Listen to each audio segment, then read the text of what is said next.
pessoas que nos inspiram, há aquelas que nos divertem e há outras que são muito boas naquilo que fazem. Aquelas que conseguem as três são convidados no À Conversa Com. Então, antes de mais, muito boa noite a todos e boa noite especialmente ao meu convidado, Mister Fernando Valente. Bem-vindo aqui à nossa conversa. Boa noite, Ricardo. Já tinha dito, pronto, devia ter feito um aquecimentozinho, não é, para entrar aqui, pronto, e estou aqui um bocadinho, já não tenho idade para estar ansioso, mas há sempre desafios que nos colocam assim. Claro, não é? É sinal, e depois nós vamos falar sobre isto também, Fernando. Nós vamos falar sobre isto porque eu acho que, aliás, até podemos começar já a falar sobre isto, porque eu acho que a ansiedade, desde que não seja de uma forma que nos paralisa e nos limita as capacidades, mas termos aquelas borboletinhas no estômago é uma coisa boa, não é? Antes dos grandes jogos, antes dos grandes embates, é bom que os jogadores sintam aquelas borboletas de isto é sinal que isto é importante, não é? Bem, eu agora falasse em borboletas, eu nem pensei em futebol, pensei logo noutras coisas. Portanto, há aqui alguns lados, sabes, que eu tenho que me ordenar, que é para perceber, borboletas, eu gosto muito de borboletas, estás a perceber? Essas que tu falas. E não há dúvida nenhuma que o futebol também me dá muitas, ainda bem, porque é sinal que, pelo prazer que sinto também naquilo que faço, também toda a gente se apercebe disso, quem me conhece, certo. Mas não há dúvida que é bom ter esse tipo de sentimentos. E eu realmente penso que ser feliz em alguns momentos é precisamente sentir essas borboletas. Por isso tem que dizer neste momento. Aquela ansiedade boa também dá sinal que estamos perante uma coisa que é importante, não é? Não, absolutamente. E quanto mais importante ela é, mais nos desafia também. Não é? Então, também eu costumo dizer que se queremos melhorar em algum aspecto, temos que estar junto dos bons. Ou eu, por exemplo, os meus jogadores, quando o adversário, aliás, há coisas muito curiosas, depois à volta disso, quando o adversário é bom, eu costumo dizer que vou de fato e gravata, não é? Porque é dia de festa, não é? Porque é uma oportunidade que eu tenho de avaliar em que ponto é que estou, não é? Ou se estou ao nível, ou se tenho que trabalhar muito para chegar ao nível dele. E isso para mim é mesmo sinal de borboletas no estômago, porque é um grande desafio. E é um bocadinho aquilo que eu passo para quem quiser evoluir, quem quiser passar para outras dimensões, tem que competir com os melhores. Portanto, e vamos ver se eu consigo. Vamos ver como é que eu no fim, a distância que eu estou, Ricardo, por isso é que eu estou assim um bocadinho. Eu acho que vai ser uma goleada, acho que vamos dar aqui um festival, vamos dar chocolate, é aquilo que nós vamos fazer aqui. Vamos ver. Há sempre ali aqui um período de análise que eu costumo dizer aos meus jogadores, o mais importante são os primeiros 5 minutos, ver como é que o adversário se coloca, se veio para cima de nós, se vai esticar longo, se vai esperar por nós, portanto, vamos lá, mas estamos preparados, mas acima de tudo, Ricardo, antes de mais, agradecer-te esta oportunidade. Eu não sei porquê, também podes-me explicar depois isso. Perdemos o contacto aqui durante alguns anos, não é? Sim. É preciso que as pessoas saibam isso. A minha primeira experiência, portanto, e a minha ligação contigo já vem de há uns anos atrás. Exatamente. Quando entramos nesta coisa do desenvolvimento pessoal, à distância, não é? Com certeza vamos vendo, não é? Pelas redes sociais e pelas coisas. Certo, mas este contacto deixou-me um bocadinho, por um lado, pronto, tinha algumas saudades também deixa ver o que é que vai sair. Certo. Depois sabendo, não é? Ultimamente não sei muito do Ricardo, mas aquilo que eu sabia dele, vai ser daqui um desafio, vai começar a mexer-me aqui em coisas da mente e eu não sei se vou estar à altura. Mas de qualquer maneira, pronto, agradecer-te realmente, pelo menos ter o prazer de voltar a falar contigo e depois, pronto, também procurar esperar estar à altura, portanto, das questões. Eu já te avisei que se eu não souber não vou responder, portanto, claro. Olha, vou começar a patinar. Pronto, Não, estou sem problema. A ideia é mesmo ser aqui uma conversa informal e eu aqui para os nossos milhares de milhões de telespectadores e Facebook aos espectadores que estão a ver, eu conheci o Fernando há uns anos, não sei exatamente há quantos, mas na altura que estavas a treinar o Aves, talvez. O Aves, exatamente, foi o Aves. Que estavas a treinar e nós tivemos ali um trabalho, colaboramos ali durante algum tempo com a equipa, contigo e com a equipa, e portanto foi aí que nós nos conhecemos e que nós trabalhamos aqui um bocadinho de conhecimento. Para as pessoas que não te conhecem tão bem, queres dar aqui uma pequenina resenha do teu percurso, sei lá, quer enquanto jogador, quer enquanto treinador, como é que foi aqui o teu percurso para as pessoas também saberem um bocadinho da tua história? Claro. Pronto, acima de tudo dizer que portanto, sou um amante do futebol, toda a gente sabe, pratiquei futebol durante 15 anos, costumo dizer futebol profissional, portanto a minha paixão era o jogo, só que entretanto quando num determinado momento da minha vida percebi que o futebol não ia ser o meu meio de sustento, portanto não ia ter grande o meu talento não era suficiente, portanto tive que me dividir, portanto, e a minha ligação ao futebol foi sempre dividida, estudava e jogava, e depois comecei a trabalhar e jogava, certo. E depois jogava, e depois quando vi, portanto, estabeleci-me na área empresarial ligada à hotelaria, portanto, também que são histórias muito giras, que eu nem sequer sei cozinhar um ovo, não, por acaso sei, mas meti-me aí numas aventuras muito interessantes, portanto, do lado empresarial, não é? Portanto, ao mesmo tempo, nessa altura, já tinha também preparado, e porque gostava muito, fui muito influenciado por um treinador que tive, e tirei logo o meu primeiro e segundo nível de treinador, portanto, naquela altura, estamos a falar, tinha pai 29 anos, o meu primeiro nível foi com 24, ainda jogava. Ainda eras perfeitamente jogador ativo? Jogador, é. Houve um treinador que me influenciou e disse, eu quero ser treinador. E tirei logo ali o primeiro nível, depois passado algum tempo tirei o segundo, depois houve ali um interrango, se como sabem, a carreira de treinador é feita de 4 níveis. E depois, quando depende, há alguns que não precisam de 4 níveis para ganhar o campeonato, pelo menos. Não, isso é outra história. O canudo não é o mais importante, mas é exigível, portanto, exigem agora, portanto, e eles têm que ter esse documento. Certo. Mas não há dúvida que isso depois não tem nada a ver com o resto. E entretanto, comecei a trabalhar ligado à área empresarial, portanto, mais ocupado, e depois a minha paixão por jogar levou-me para o futsal. Portanto, uma das minhas influências. Portanto, e então eu joguei futsal quase até aos 45, eu ainda hoje pago para fazer um joguinho. E no futsal, descobri depois outras, portanto, joguei 15 anos futsal, 15 anos mais ou menos futebol profissional e depois mais 15 anos futsal.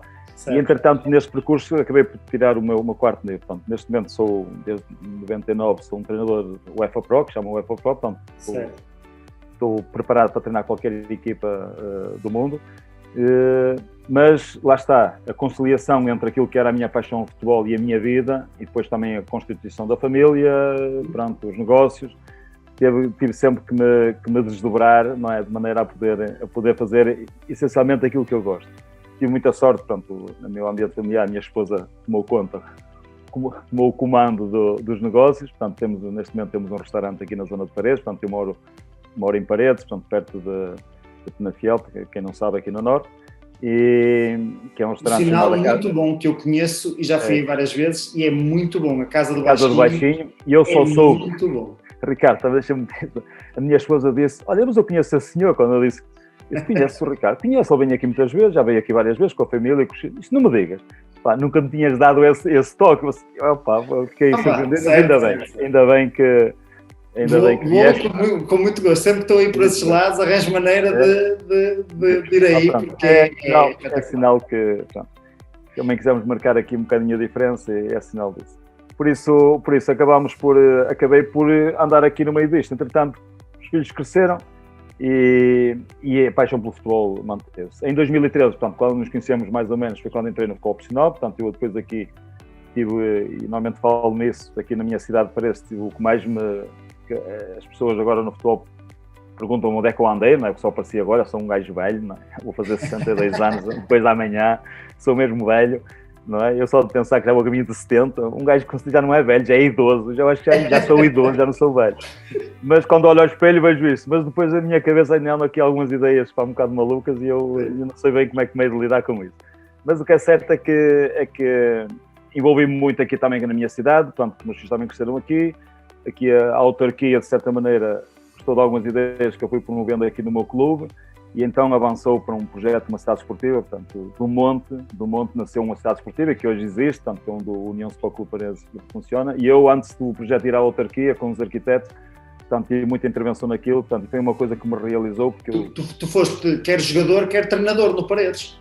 Sim, portanto, eu joguei, acabei a minha carreira no Paredes, não é? E depois também joguei futsal, portanto, pelo Paredes, e depois fui numa primeira fase fui adjunto também do Paredes, e depois de um presidente, já há uns anos atrás, pediam para eu coordenar a formação, portanto fui coordenador da formação, e depois do coordenador da formação, portanto, fui treinador de séniores, e sendo treinador de séniores, depois também saí num período aqui de 2 anos, fui para Lousada, voltei e tive 3 anos e meio como diretor-geral. Portanto, alavancamos aqui um projeto, portanto, que lá está, que está no início dessa cidade esportiva que foi construída. Certo. Portanto, uma série de dinâmicas que nós criamos aqui, portanto, que surpreenderam a autarquia, e o presidente na altura, que era o Dr. Celso Ferreira, um bocado entusiasmado com as ideias. Vocês temos que promover isso, temos que fazer com que os outros percebam isso. No fundo, criámos alguns serviços virados para a comunidade, íamos buscar as crianças à escola, dávamos de comer, tínhamos professores, e no final do dia as miúdas iam para a dança, os miúdos iam jogar, portanto, foi muito giro. Sim. Portanto, isso envolveu-me aqui muito e deu muito prazer, eu senti muito realizado, portanto, e hoje essas estruturas existem. E, portanto, a partir do momento em que senti que as coisas já não iam avançar, portanto, regressei à minha atividade como treinador profissional e, portanto, resolvi sair daqui, fui para o Espinho Aves. Portanto, em 2013 em Aves foi quando nos encontramos, e pronto, depois de lá para cá, Santa Clara, que estive no Aves 2 anos, depois Santa Clara, depois a seguir a Santa Clara eu depois tive 2 anos na China, portanto o Luís Castro convidou-me para fazer parte de uma equipa de treinadores para irmos para uma das maiores academias da China, portanto tive 2 anos na China. Portanto, com 56 anos ir para a China, nunca na vida me passou pela cabeça que eu pensei que já ia morrer aqui na minha terrinha, mas ainda fui para a China. E depois vim, uma experiência fantástica. Tive também ali 4 meses, 4 e tal, entrei como segundo treinador no Varzim, as coisas também ali não funcionaram muito bem. E no final, portanto, dessa época, quando pensava que ia ficar por aqui, apareceu um convite para ir para o Shakhtar. Também com o Luís Castro ou não? Não, ali já ia mesmo com o Paulo Fonseca, porque quem me convidou foi o José Boto. O José Boto é uma das referências do scouting mundial, portanto, esteve no Benfica há muitos anos. É uma pessoa que tem uma determinada visão do jogo, portanto, e sabe que eu também me enquadro dentro dessa visão, portanto, eu acho que ainda somos um bocado loucos que acreditamos que o jogo é para jogar com bola. Mas as ideias, pronto, adaptavam-se àquilo que o Shakhtar também, que a filosofia do Shakhtar é o estilo está acima de tudo, que é o presidente gosta que se jogue bem. E ele, então, como sabia das minhas ideias, da maneira como eu já organizava as minhas equipas, pronto, convidou-me. E nesse caso, depois o Paulo Fonseca acaba por sair, portanto, eu já ia mesmo com o Paulo Fonseca lá. O Paulo Fonseca acaba por ir para Roma, e eu acabei por estar depois, pronto, o Luís depois avança e acabei por ficar lá estes 2 anos. Pronto, e, entretanto, acabou em 30 de junho e por isso, neste momento, estou aqui pronto para tudo.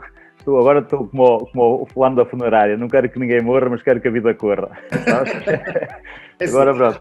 Essa é uma questão. Pronto. Portanto, é um bocadinho assim, resumindo e concluindo, é por aqui. Sim. Eu tenho aqui, só nesta história há 300 mil coisas que eu quero saber, mas se calhar vou pegar aqui nesta última coisa que tu disseste, que é o tempo esperado de vida de um treinador ao comando de uma equipa.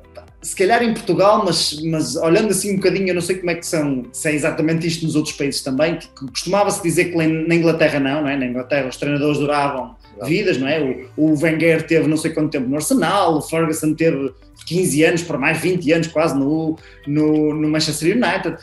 Mas aqui em Portugal parece que o tempo esperado de vida de um treinador é muito reduzido. E a minha questão é, o que é que tu achas que é a principal motivação de ter um treinador e depois despedi-lo para vir outro novo? Ou seja, porquê é que as coisas trocam tão rapidamente? Porquê é que é o treinador sempre aquele que troca? Porquê é que não há um projeto que... Se as equipas... Há basicamente algumas equipas em Portugal que lutam para o campeonato, certo? Sim, claro. Há algumas equipas que lutam para o campeonato. As outras não.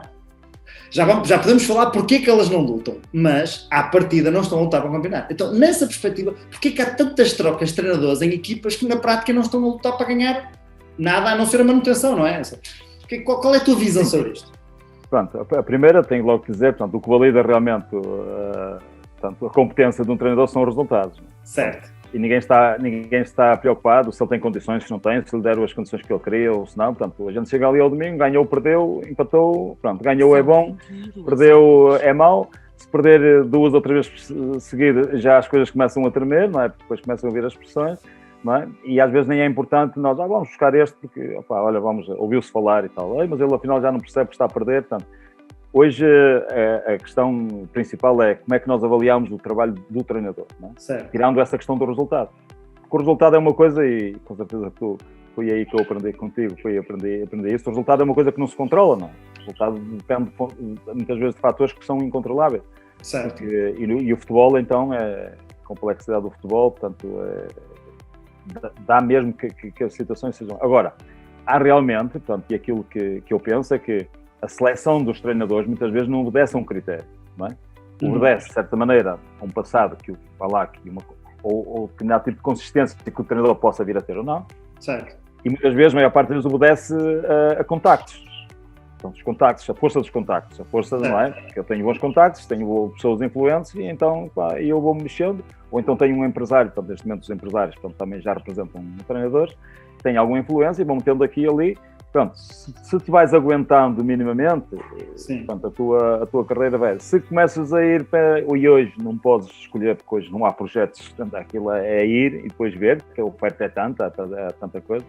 Portanto, não há um critério, não é? Muitas vezes, em muitos casos, para perceber que perfil de treinador é que nós queremos, não é? Certo.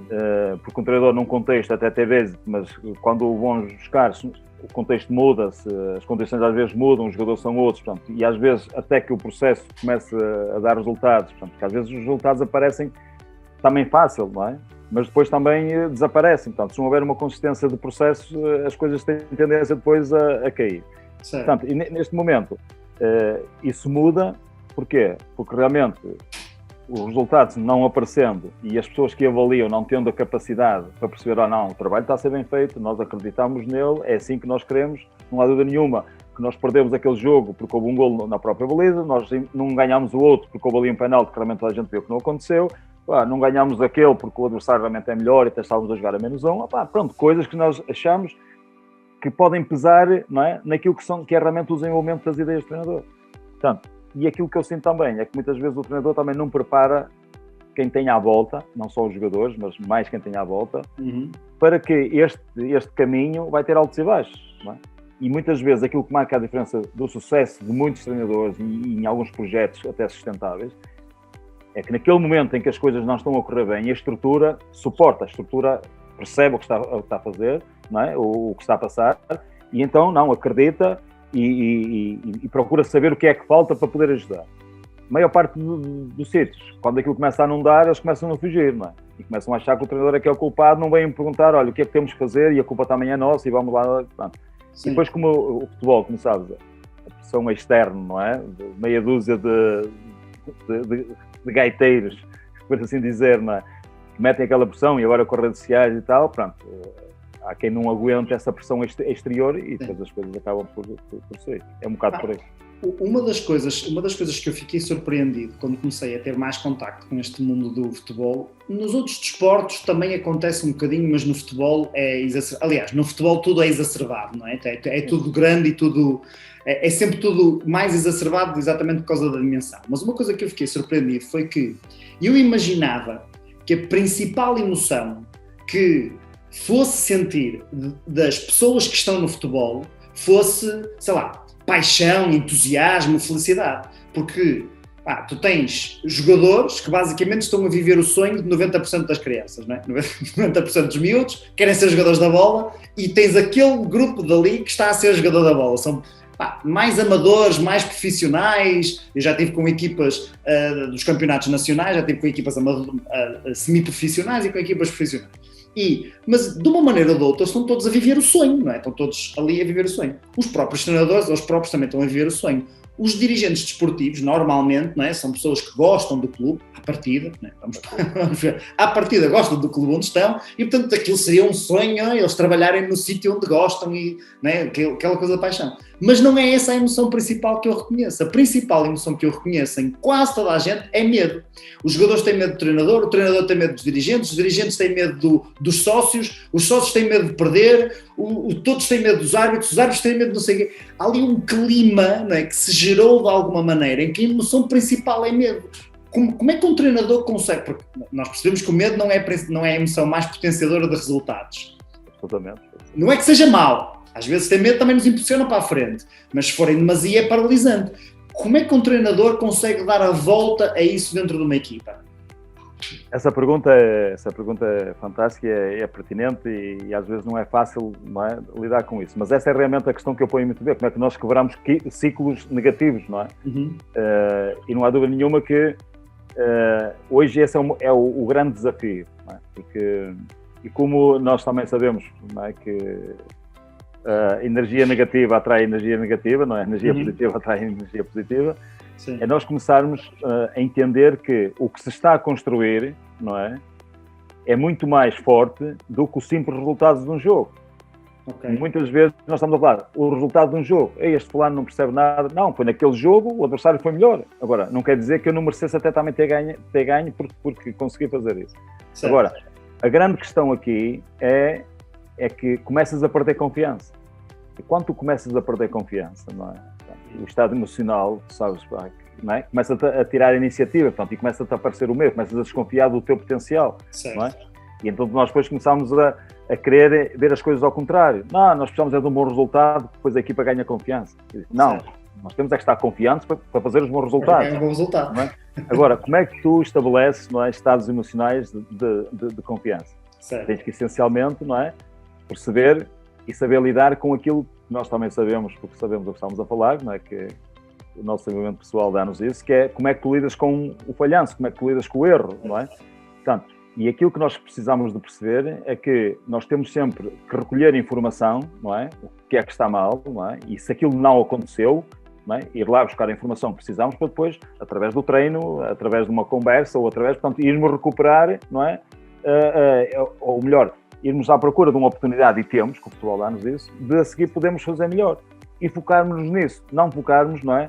Do porquê é que isto ou porquê é que aquilo e começarmos a desviar a atenção. Depois temos esta questão, porque não é por mim, é pelo treinador, e portanto, eu às vezes costumo dizer, se estás à espera de ser feliz por causa das decisões do treinador, pá, então muda de vida, não é? Portanto, as coisas têm que depender muito mais de nós. Certo. Portanto, o quebrar desta onda negativa tem a ver que tu esqueceres que o que passou já passou, não é? Ainda bem que passou, não é? E que agora vais ter a oportunidade de fazer melhor. E normalmente aqui entra uma coisa que eu dou sempre muita importância.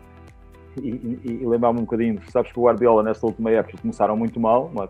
Voltando ao futebol, e ele depois parou, não é? E disse, não, temos que fazer alguma coisa, que era precisamente aquilo que eu entendo, temos que voltar ao simples, temos que voltar àquilo que como é que nós começamos. E então vamos recomeçar outra vez, não é? E às vezes isso basta, não é? Para nós nos libertarmos daquilo que está naquele momento a acontecer e depois também procurarmos criar aqui outras coisas que não têm muito a ver com o futebol. Eu às vezes costumo fazer isso. Porque às vezes o que conta são as relações pessoais que nós temos, não é? E quando o espírito começa a crescer, e aqui utilizamos algumas técnicas, portanto, tem a ver com uns jantarzinhos que fazemos, ou uns almoços, ou um churrasco, ou qualquer coisa, portanto, para sairmos daquele contexto negativo, não é? Para nos aproximarmos mais como grupo. Portanto, e isto depois começa-se a transformar. Portanto, não há dúvida que se a vitória aparecer logo, não é? É sempre mais fácil, mas às vezes é um clique. Isto por um lado. Por outro lado, o que está aqui em causa, Ricardo, é que cada jogador é uma individualidade. E há jogadores que conseguem ser tão negativos, não é? Que depois arrastam os outros. Certo. Portanto, e nós também sabermos onde é que eles estão, para os aproximarmos e individualmente procurarmos mudar as crenças deles, mudar, fazer-lhes acreditar, aquilo que estás a ver não é assim, já fizeste coisas muito melhores, já fizeste jogos fantásticos, portanto agora estás com algum receio de lidar com situações que para ti são fáceis, não é? O problema é que tu estás também a arrastar os outros. Portanto, consciencializar, não é? Os intervenientes e os jogadores que aquilo, no fundo, não corresponde àquilo que ele é. Não é? O potencial está lá, ele já o demonstrou, noutros contextos, e agora temos que recuperar. As coisas não estão a sair, que é aquilo que eu chamo de ser inteligente. Ser inteligente no futebol, eu acho que até na vida, é fazer o que é melhor para ti num determinado contexto. Certo. E se no nosso contexto, quando as coisas não estamos confiantes, o melhor para nós é dar um pontapé para a bancada, dá o pontapé para a bancada, ela vai e vem, a gente respira e vamos lá. Portanto, estes pormenorzinhos, estes pequenos truques, acabam por ajudar a que realmente as coisas.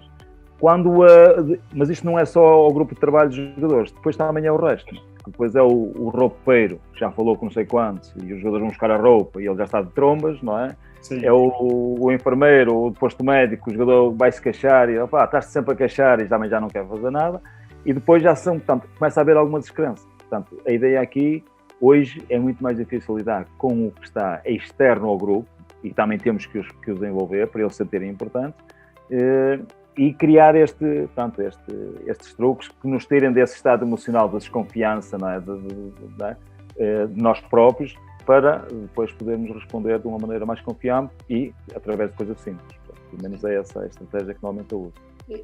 Isso leva-me aqui a duas questões relativamente diferentes. A primeira é uma dúvida que eu tenho, porque às vezes é para mim difícil perceber determinadas coisas, que é, tu tens um jogador, sei lá, podia-te dar o exemplo, por exemplo, do Jamie Vardy, não é? Que em 4 anos passa tipo da última divisão quase inglesa para a Premier League, não é? E portanto tem aqui uma carreira, aos 26 é que começa a ter uma carreira fulgurante no futebol, quando antes ninguém via nada. O exemplo do lateral esquerdo do Porto, que jogava no Mirandela há 3 épocas atrás, depois vai para o Santa Clara, depois vem para o Porto, depois está na Liga dos Campeões, até marca um gol, etc.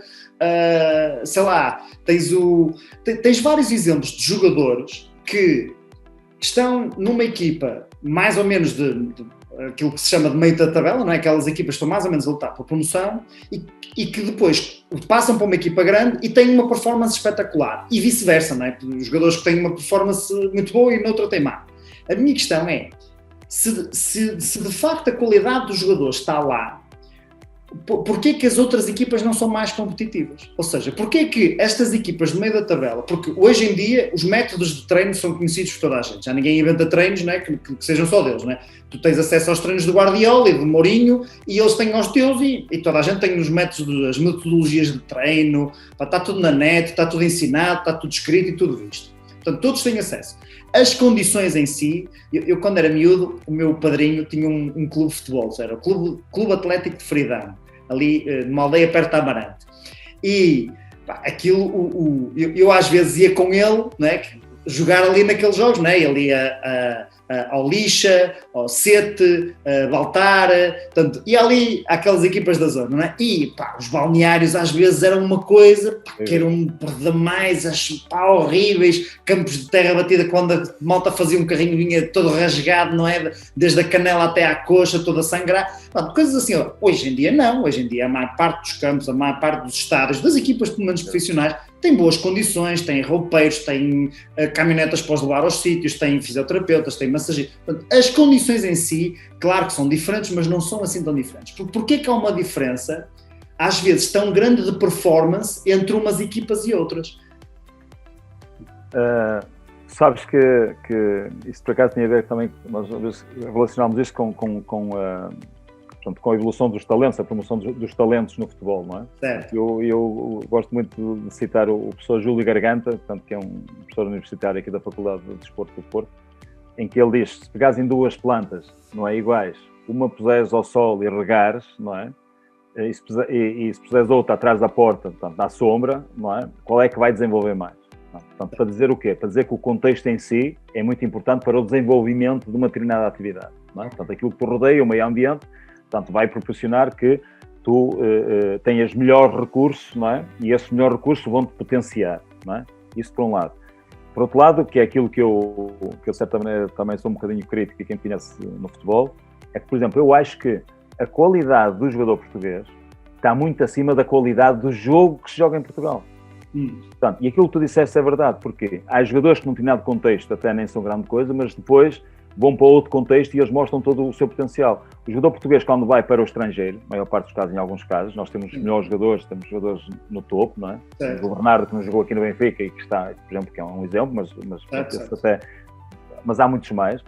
Portanto, tem a ver um bocadinho com aquilo, a ideia e as ideias, portanto, e os contextos onde os jogadores são inseridos, e depois também tem a ver com as ideias que os treinadores também promovem, não é?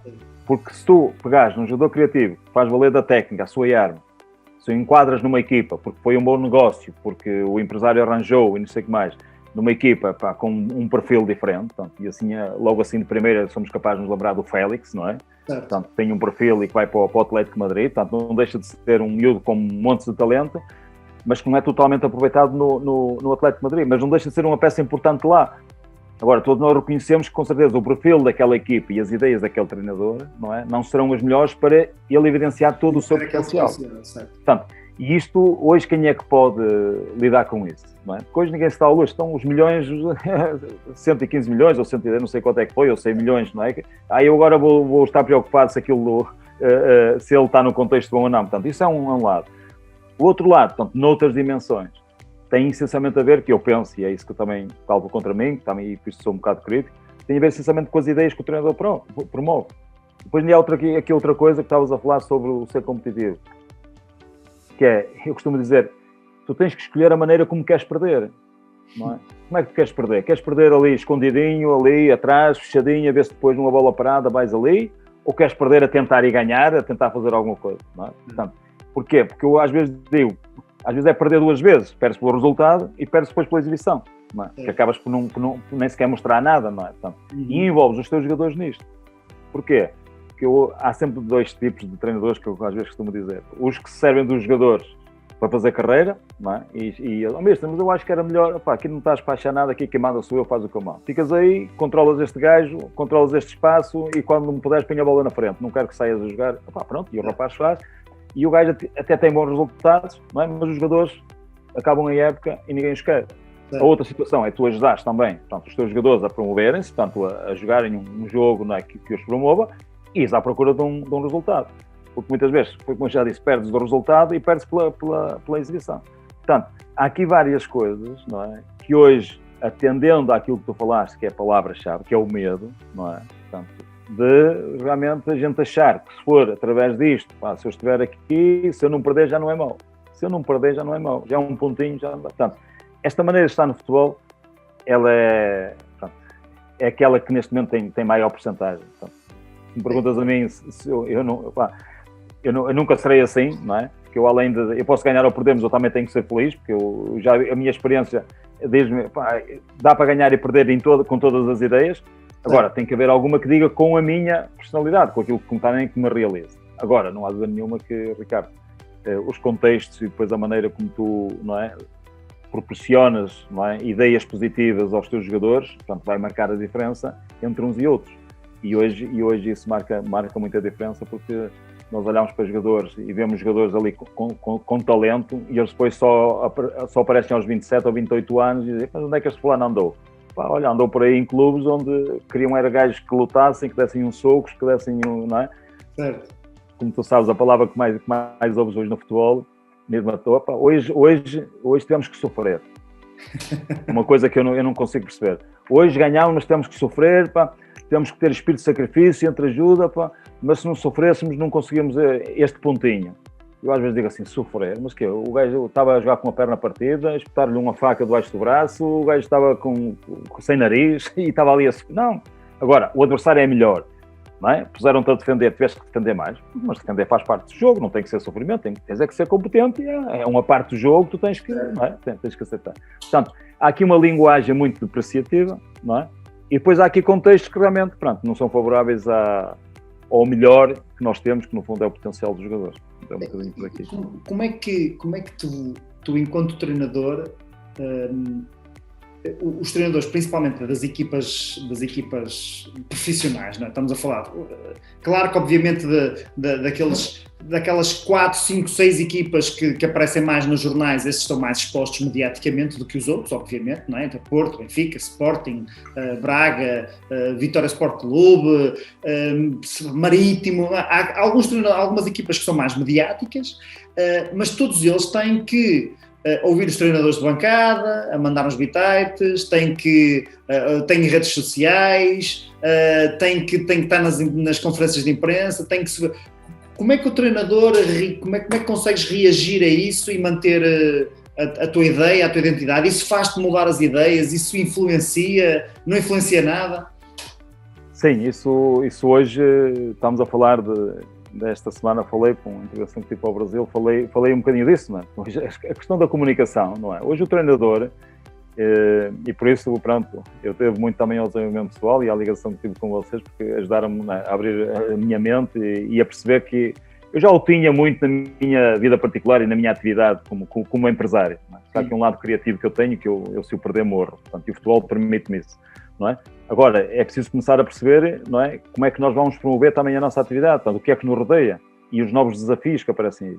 E as novas tecnologias, pronto, foi uma coisa que a mim me desafiou sempre, não? Eu tenho que, pronto, eu tenho que saber mexer, eu tenho que me saber rodear e munir de algumas ferramentas, não é, que me permitam responder a tudo isso, porque isto mudou, não é? O foco mudou. Nós, há um bocado que falava com a minha esposa, não é? Hoje as pessoas estamos à mesa e o telemóvel está ao lado, não é? A gente vai comer a qualquer lado e então a gente leva o telemóvel, não é? Porque estamos ali ligados e nós já não comunicamos uns com os outros, nós mandamos mensagem. Portanto, e no futebol isso acontece o mesmo. Portanto, desapareceu o foco, não é, daquilo que é essencial, não é, para a comunicação e isto vem e então nós temos que ter essa capacidade, não é, de perceber como é que nos vamos posicionar em relação a isso. E não há dúvida nenhuma que qualquer fulano, qualquer canto do mundo, não é, pode acender uma fogueira na relação de um treinador ou um treinador com um clube ou numa situação qualquer, pá, do nada e ninguém o conhece, não é? Porque isto das redes sociais é muito importante.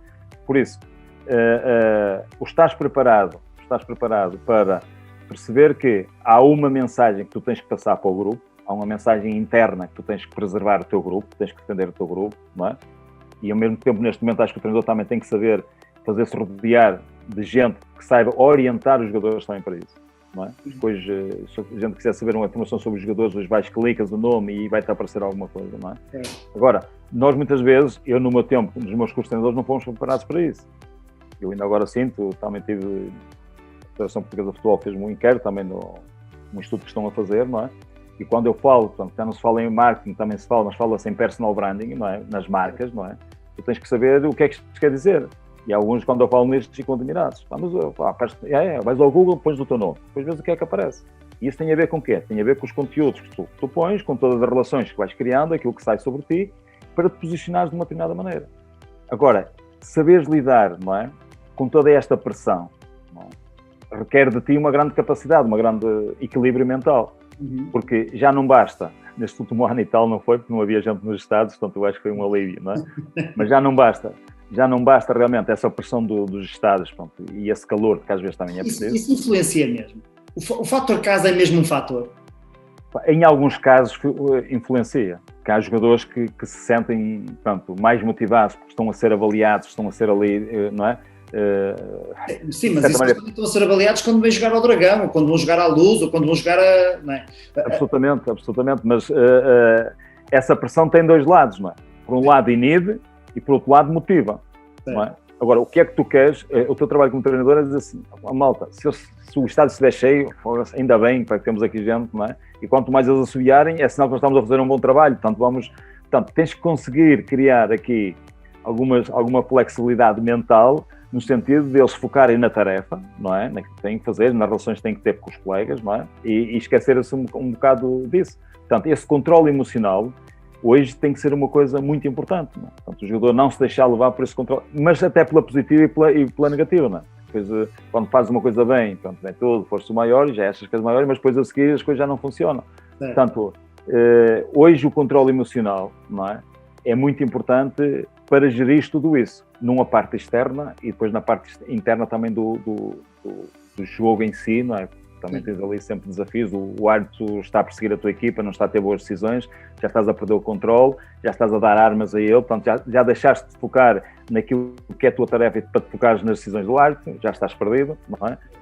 O adversário provoca-te ali, desequilíbrios também, já não basta, mas depois também em termos de... Há muita coisa, sabes, que no fundo nos obriga a ter essa capacidade, não é? Esse controle emocional. E qual é o segredo? Foca-te na tua tarefa, foca-te na relação que tens com a bola, com o jogo, e o resto, esquece, é um bocadinho por aí. Nós estamos aqui a falar já há algum tempo e já falamos sobre o medo, sobre o estado emocional, a importância da gestão dos estados emocionais, dos ciclos de vitória e como é que a mentalidade pode influenciar isso e as criações de espírito de grupo. Agora estávamos a falar de toda esta capacidade, quer de comunicação, quer de controle emocional. E tu estás basicamente a referir pontos, e eu já ouvi outros treinadores a referirem esses pontos, a dizer, quando nos perguntam, mas quais são as características mais importantes para um jogador ter sucesso? E eles dizem, tem que ter cabeça, tem que ter controle emocional, tem que saber, claro que eles têm que saber jogar, têm que ter talento, saber jogar a bola, mas depois o que faz a diferença é isto. E uma equipa de futebol profissional tem um preparador físico, não é? Tem um treinador de guarda-redes, tem um roupeiro, tem um treinador, tem 1 ou 2 treinadores assistentes, tem um treinador principal. E onde é que está o preparador mental? Porque é que a maior parte das equipas de futebol, eu digo a maior parte porque sei que há muitas há algumas que já têm alguém mais focado nessa parte, mas a maior parte das equipas de futebol não tem uma preparação dos seus jogadores, não tem um acompanhamento, nem que seja através sei lá, o Porto tem um gabinete de psicologia, não é? Portanto tem ali um acompanhamento psicológico para os jogadores, não é bem a mesma coisa que nós estamos a falar, mas tem alguma coisa, não é? Onde é que está nas equipas técnicas o desejo do próprio treinador de dizer assim, eu tenho que ter aqui alguém na minha equipa para trabalhar esta parte, para me ajudar a trabalhar esta parte com as pessoas todas? Porquê é que isso não é... Por acaso, tu sabes que o futebol agora começou a abrir, não é? Porque as áreas são tantas, não é? Esquecer-se aí do nutricionista e fisiologista. Exatamente, certo. Mas também já há o mental coach, já há jogadores que já têm o mental coach, não é? Certo. Já perceberam isso. E depois também já alguns têm o personal trainer também, portanto, já, além disso. Portanto, e até nisso já os clubes já se estão a adaptar para perceber. Agora, tudo o que é novo para entrar no futebol causa... mas que é isto? Mas isto agora, não é?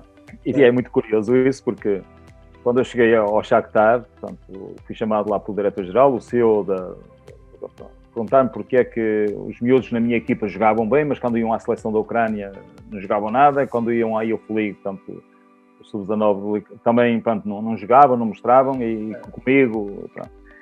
E isso, não é, tem essencialmente a ver, pronto, não estive ali a dar as explicações todas, mas tem a ver, lá está, com muitas coisas, não é? Os contextos e depois a mensagem, portanto, não podia estar a dizer assim, olha, tem a ver com o treinador, isto ou aquilo. Portanto, mas quando me perguntam aquilo que marca a diferença para jogarem o jogo que eu quero e o jogo que o Shakhtar quer, que é um jogo apoiado, curto, um jogo, não é, com estilo, portanto, ligado, isso requer estados emocionais de confiança, não é? Por um lado. Mas, por outro lado, tu também tens que ser competitivo. Portanto, e ser competitivo tem muito a ver com a tua capacidade interior de procurar ser melhor dia após dia. Não é só ser competitivo com o adversário. Com o adversário tens que ser melhor do que ele. Não importa se és bom ou não. Tens que fazer melhor que o adversário. Sim. Quando eu falo nesta questão, e isto tem a ver com mentalidade, não é? E outra parte tem a ver com técnica. Portanto, aquilo que eu achava, portanto, nós temos que mudar a mentalidade, criar uma mentalidade competitiva, não é, nos jogadores, e ao mesmo tempo eles têm que evoluir também a nível técnico em alguns aspectos. E então, quando se falava em mentalidade, lá está, o máximo que consegui foi que metessem, não é, uma psicóloga. Por acaso foi uma agradável surpresa, porque eu quando digo porque é que os meus jogadores evidenciavam, porquê? Porque eu sei como é que é de tocar a cabeça deles, não é? Portanto, e foi isso. E isso tem a ver com o quê? Teve a ver com o quê, Ricardo? Porque é que eu há uns anos atrás, portanto, desde que conheci até antes, que eu tinha ido na associação, até encontrei o Pedro. Sim. Porque para mim, o que está por trás do jogador é muito mais importante. Por isso é que nós citamos o Manel Sérgio, não é? Portanto, o jogador de futebol não é um jogador de futebol, é uma pessoa que joga futebol. Portanto, quanto tu melhor entenderes a pessoa, com certeza vais melhorá-lo e vais potenciá-lo melhor na área em que ele está inserido. E isto não está ao alcance de toda a gente. E quando me vêm falar numa psicóloga ou num psicólogo, sei, pá, mas é que não somos malucos. Portanto, é esta barreira que o psicólogo é o plano não é? Que trata os malucos. Não é? O estigma, sim. O estigma, portanto, há sempre tudo o que é novo, nós mais atrás. Portanto, e isso por um lado. Por outro lado, quando vem alguém licenciado, não é? Ou doutorado numa determinada área, vem a expor as fragilidades do treinador também, não é? Porque eu estou aos berros com os meus jogadores, porque eu estou a tratá-los de abaixo não sei de quê, e estou ali a dar-lhes com o chicote, e eles estão com 3 indivíduos, e não vem o doutor lá, psicólogo, mister, você tem que ter calma, não é? Por isso é que já falámos o coach do coach, portanto, quem é que treina o treinador, não é? Porquê? Porque o treinador não está preparado para saber lidar com isto. E isto causa desconfiança e causa insegurança no treinador. O meu ponto é que ele também tem um preparador físico que também expõe algumas fraquezas, porque ele não precisa de saber tudo sobre preparação física. Treino de guarda-redes, não é? O treinador não é esta figura mística que tem que saber lidar de técnica, de tática, de treino, de físico, de nutrição, de descanso, não é? Tem que saber fazer tudo. É um líder que tem que ter uma equipa para o ajudar, não é? Todos no mesmo objetivo. Absolutamente. Não é? Scout, não é? Tem que ter um olhar. O grande problema, Ricardo, é que depende de onde é que tu estás. Tu quando vais apresentar um orçamento, e diz assim, eu preciso de um psicólogo, aquilo já corresponde a mais não sei quanto no orçamento, e já tens o gestor a dizer, mas isso não há espaço, ou então dão-te um orçamento, e tu dizes assim, olha, você tem aqui 1000 euros para distribuir, quantos elementos a equipa técnica quer? Olha, o orçamento para a equipa técnica é este. E tu vais se eu começo a distribuir, eu não ganho nenhum. Certo. Não, mas a minha questão passa... eu acho que há aqui 2 pontos, né? Uma tem que ser, o treinador tem que comprar a ideia, e depois o clube também tem que comprar a ideia, porque claro que nós temos clubes que têm dificuldades financeiras e têm que um orçamento contido, mas há clubes que dão, sei lá, que pagam salários acima dos 10 mil euros, não é? E depois dizem assim, mas não temos 2 mil para dar aqui um tipo para estar aqui a fazer este trabalho, mas vamos comprar um jogador por 2 milhões. Espera aí, não é? Não, há precisamente isso, não é? Porque as pessoas não estão receptíveis a isso, pá. Mas o que é isso? E isso lá está, por exemplo, para mim, isso para mim é o mais importante, não é? Por isso é que eu fui atrás da PNL, fui atrás do coaching, e ando sempre aqui, porque para mim, os jogadores para jogarem o meu jogo e no contexto, portanto, normalmente a história da minha vida é um bocadinho, chegou a qualquer lado, digo assim, escolher os jogadores, eu nunca escolhi os jogadores, quais são? São estes, vamos lá, não é? E depois eles começam a crescer, porquê? Porque tu começas a tocar e começas a fazer acreditar que eles, muitas vezes, eu às vezes costumo dizer aos meus jogadores, eu devo ser o único que eu acredito mais no vosso valor do que vocês próprios. Não é? Olha, já não fizeste isto, não fizeste.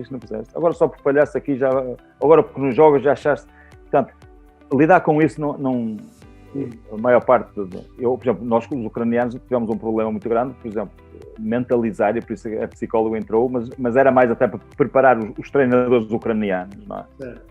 Aquilo é sangue sólido, aquilo era do chicote, os miúdos, portanto, e tu quando inibes, quando não sabes como é que has de comunicar, eu passo a vida nas minhas equipas a puxar a autoestima para cima, depois os gajos falharem, já falhou, o que é que eu vou estar a olha, vamos, pronto, já passou, vamos lá.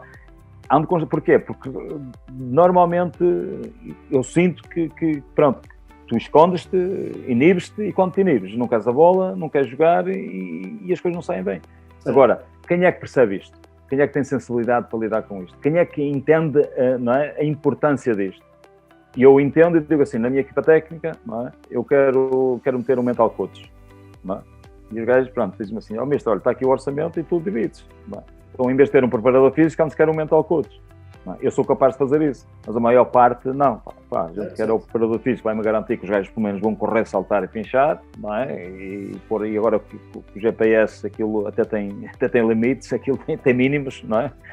O gajo tem que correr o mínimo isto, se não correr no final do jogo ainda vai para o tapete, ou no final do treino, lá para correr, portanto já vi gente a topo a fazer isto, tens de correr 12 km no treino, que no jogo também corres daí para cima. E se no treino só corres 18, agora vais para o tapete e vais fazer o resto.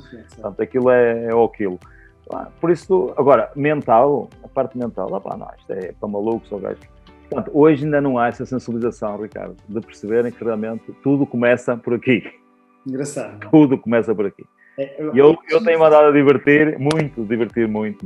Eu acho engraçado porque quando na teoria, é isso que todos referem. Ou seja, na teoria todos dizem assim, não, precisamos de um jogador que esteja preparado e que esteja emocionalmente forte e que seja mentalmente forte e que consiga lidar e que tenha confiança, não sei o quê. Ok, como é que treina isso?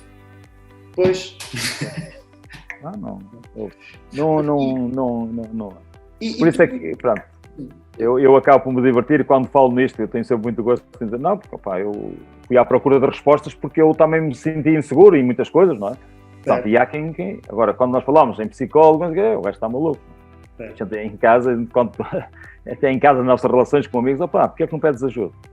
Eu ainda não estou maluco, ainda está... Portanto, nós ainda estamos a esse nível. Agora, digo-te uma coisa, o próximo passo, o caminho seguinte, para quem já lida com isto, as coisas estão a acontecer. Mas quem não perceber isso, a importância disso, ainda para mais nesta sociedade hoje em dia. Não é? E agora ainda para mais com este vírus, só que anda tudo aí frustrado, anda tudo aí não sei o quê. Portanto, sem saberem muito bem como é que vamos fazer com isso. Como é que tu além na Ucrânia, além do vírus, tiveste que lidar com a situação da guerra? Quer dizer, não diretamente, porque a guerra não estava a acontecer lá, mas o Shakhtar... O meu clube, o Shakhtar... Está deslocado, não é? Absolutamente. Eu, por acaso, sabes, ainda consegui virar isso a meu favor. Ok. A virar. Porquê? Porque eu queria ali, quando me apercebi, tanto das pessoas boas que eu tinha à minha volta, condições fantásticas, mas já no lado que o Shakhtar tem um contexto único e difícil. Portanto, Donetsk está sob domínio meio ucraniano e meio russo, portanto, há lá um conflito armado. Nos últimos 7 anos eles deslocalizaram, não é, tudo que era a estrutura do futebol, portanto, e perderam o usufruto de um dos maiores estádios, os mais bonitos da Europa, que era o Donbass Arena, não é? Portanto, que também foi de certa maneira vandalizado numa parte, como dizem. Portanto, agora eu só ponho esse cenário para quem... Imagina que o Porto, não é, tem que ir, com a sua formação e com tudo, jogar para Lisboa. Tudo, não é? Jogar para o Estado da Luz. Portanto, nós neste momento, o Shakhtar neste momento joga no estado do Dinamo. Do Dinamo de Kiev. Em Dinamo de Kiev. Portanto, estás a imaginar, com formação e tudo mais, vamos para Lisboa, não é? E temos que viver ali e temos que competir uns com os outros e tudo mais. Portanto, agora mudas de treinadores, as famílias ficam no Porto, não é? Presas, porque depois não se pode entrar. Portanto, há todo ali um contexto muito... Certo. Mas apesar disso, pronto, não há dúvida que o Shakhtar também, portanto, tem a sorte de... O homem mais rico da Ucrânia, portanto, é o dono do Shakhtar e realmente cria condições fantásticas. Mas aquilo que me admirou mais, quando eu disse que virei, portanto, eu chamei-lhe o espírito de Shakhtar. Eles, apesar de estarem deslocalizados, apesar de não terem as melhores condições de estarem a criar, eles continuam a lutar, continuam a ganhar e continuam a provar que aquilo não serve de desculpa, não é, para poderem dar o melhor deles. E continuam a ser campeões e continuamos... Portanto, e eu, de certa maneira, para eu mudar um bocado a mentalidade, não é? E começar a trazê-los mais para esse lado, para eles perceberem que tudo depende de nós. Pá. A gente até não estamos na nossa cidade, não estamos na nossa terra, não temos os nossos fãs a apoiar-nos, mas pá, é isto que nos caracteriza. Porquê? Porque nós enfrentamos qualquer desafio como se tivéssemos isso tudo. E isso é importante também para darmos estas alegrias e esta força a toda a gente que gosta de nós. Portanto, mas não há dúvida nenhuma que portanto, este contexto é um contexto único, mas que ao mesmo tempo pronto, fez com que o Shakhtar se reorganizasse, se adaptasse e criasse as melhores condições. Posso dizer que eu tinha 4 campos relevados, tinha 2 sintéticos, portanto estamos num hotel, numa localidade, portanto, mas não era por aí que nós deixámos de ter condições, mas é um exemplo de resiliência e de quem realmente não precisa de desculpas ou não se agarra a desculpas. Notaste muito que te afetasse muito, quer treinos, quer jogos, o facto da pandemia impedir contactos, não ter gente no estado? O que é que foi o fator que mais influenciou? Olha, isto realmente eu acho que influenciou um bocadinho toda a gente, mas pronto, a mim pessoalmente influenciou porque eu estava num hotel com os miúdos, portanto, estamos num hotel e de momento para o outro, quando aquilo avançou, mandaram toda a gente embora e eu fiquei 2 meses e meio dentro de um quarto de hotel, só tinha o ginásio e umas pessoas para cozinhar para mim, mas quebrou-se ali qualquer coisa, não é? E ainda para mais, eu nesse momento já ia com 4 pontos de avanço, portanto, no primeiro lugar para o título Sub-21. Eu costumo dizer, fui campeão na mesma, porque eu ia em primeiro, agora acabou, não tenho culpa, eu ia em primeiro, portanto eu ganhei. Mas não há dúvida nenhuma que nós precisamos. Mas foi uma situação, pronto, que não nos deixou confortáveis. Não é? E depois aqui, lá está. Quando tu olhas para isto, e eu acho que esta pandemia, a mim, pelo menos, criou-me aqui um universo de oportunidades, pelo menos a nível de relacionamentos, não é? Porque tu hoje... fazermos esta entrevista ou estamos aqui a comunicar um com o outro, não é? Foi por causa da pandemia, porque senão isto não é? O Zoom começou a ter uma dimensão terrível. Eu apanhei-me, não é? Com os meus assistentes, cada um em sua casa, a dar treinos aos miúdos em casa deles, não é? Certo. Um cão lá à beira, uns com o telemóvel, outros daqui, fazer uma ginástica, brincar com a bola dentro de casa, só para os animar, para os manter ativos. Certo. E eu nunca pensei assim, mas afinal, mas o que é isto? Não é? Portanto, isto chocou toda a gente, não é? Agora, nesta confusão, sabes que, pronto, eu já na altura dizia, eu costumo dizer que o melhor está para vir, mas tudo isto que está a acontecer vai ter, não é? Vamos ter que pagar isto, vamos ter que recuperar isto, não é? E recuperar isto vai nos trazer outras coisas que eu acho que até piores que o vírus.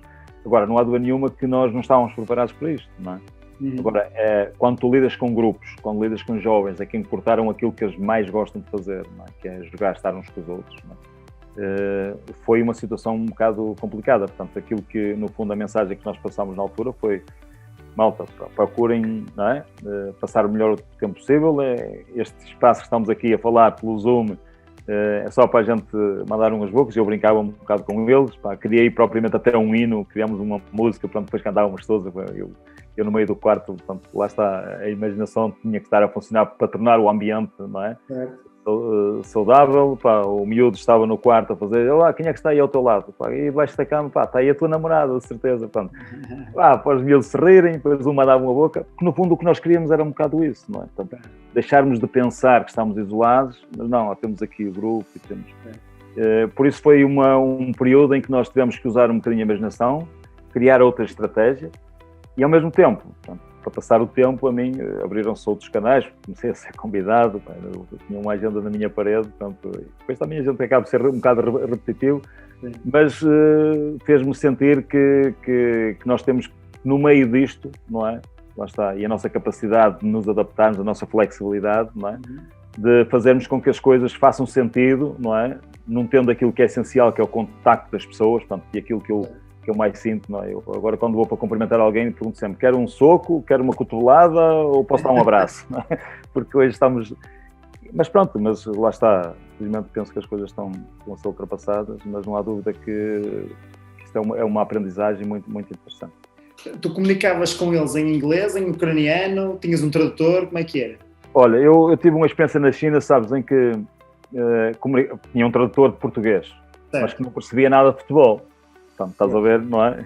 Tens primeiro explicar ao fulano para ele comunicar aos jogadores, mas depois o que comunica aos jogadores não é bem aquilo que eu queria, não é? Porque então, vendo de futebol, falta ali alguma coisa, não é? Falta, e eu, olha, é para fazer isto, e ele muitas vezes, como? Não percebi, olha, é isto, e portanto, eu tinha que explicar ao tradutor, e para depois ele explicar, mas depois o futebol dá-nos, portanto, com o tempo nós vamos criando algumas palavras-chave, não é? Certo. Vamos, mais rápido, joga, pronto, coisas que nós acabamos por... Portanto, e na China era um bocadinho uma barreira que difícil de ultrapassar, mas depois também com o tempo começámos por ultrapassar.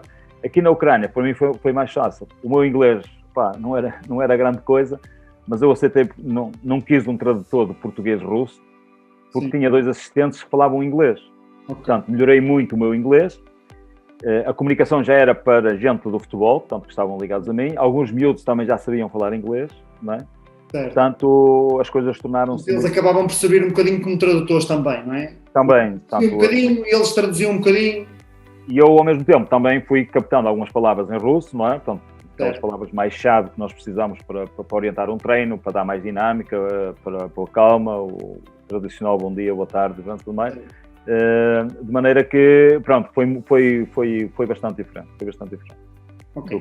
do que na China. Quais são as principais... Onde é que achaste que... Aliás, eu ia dizer onde é que achaste que te enquadraste melhor, mas esta não é a pergunta que eu quero fazer. A pergunta que eu quero fazer é, destas culturas todas, né, estás na cultura portuguesa, Ucrânia e China, quais são as diferenças principais que tu vês de umas para outras, as vantagens e desvantagens de umas e de outras? O que é que tu vês aqui de diferente? Assim, nós em todas elas, pronto, temos que nos ligar a alguma coisa, não é? E tem que haver ali alguma coisa. A grande vantagem de nós irmos para fora também, não é? É diferente de vivermos lá, sermos de lá, não é? Porquê?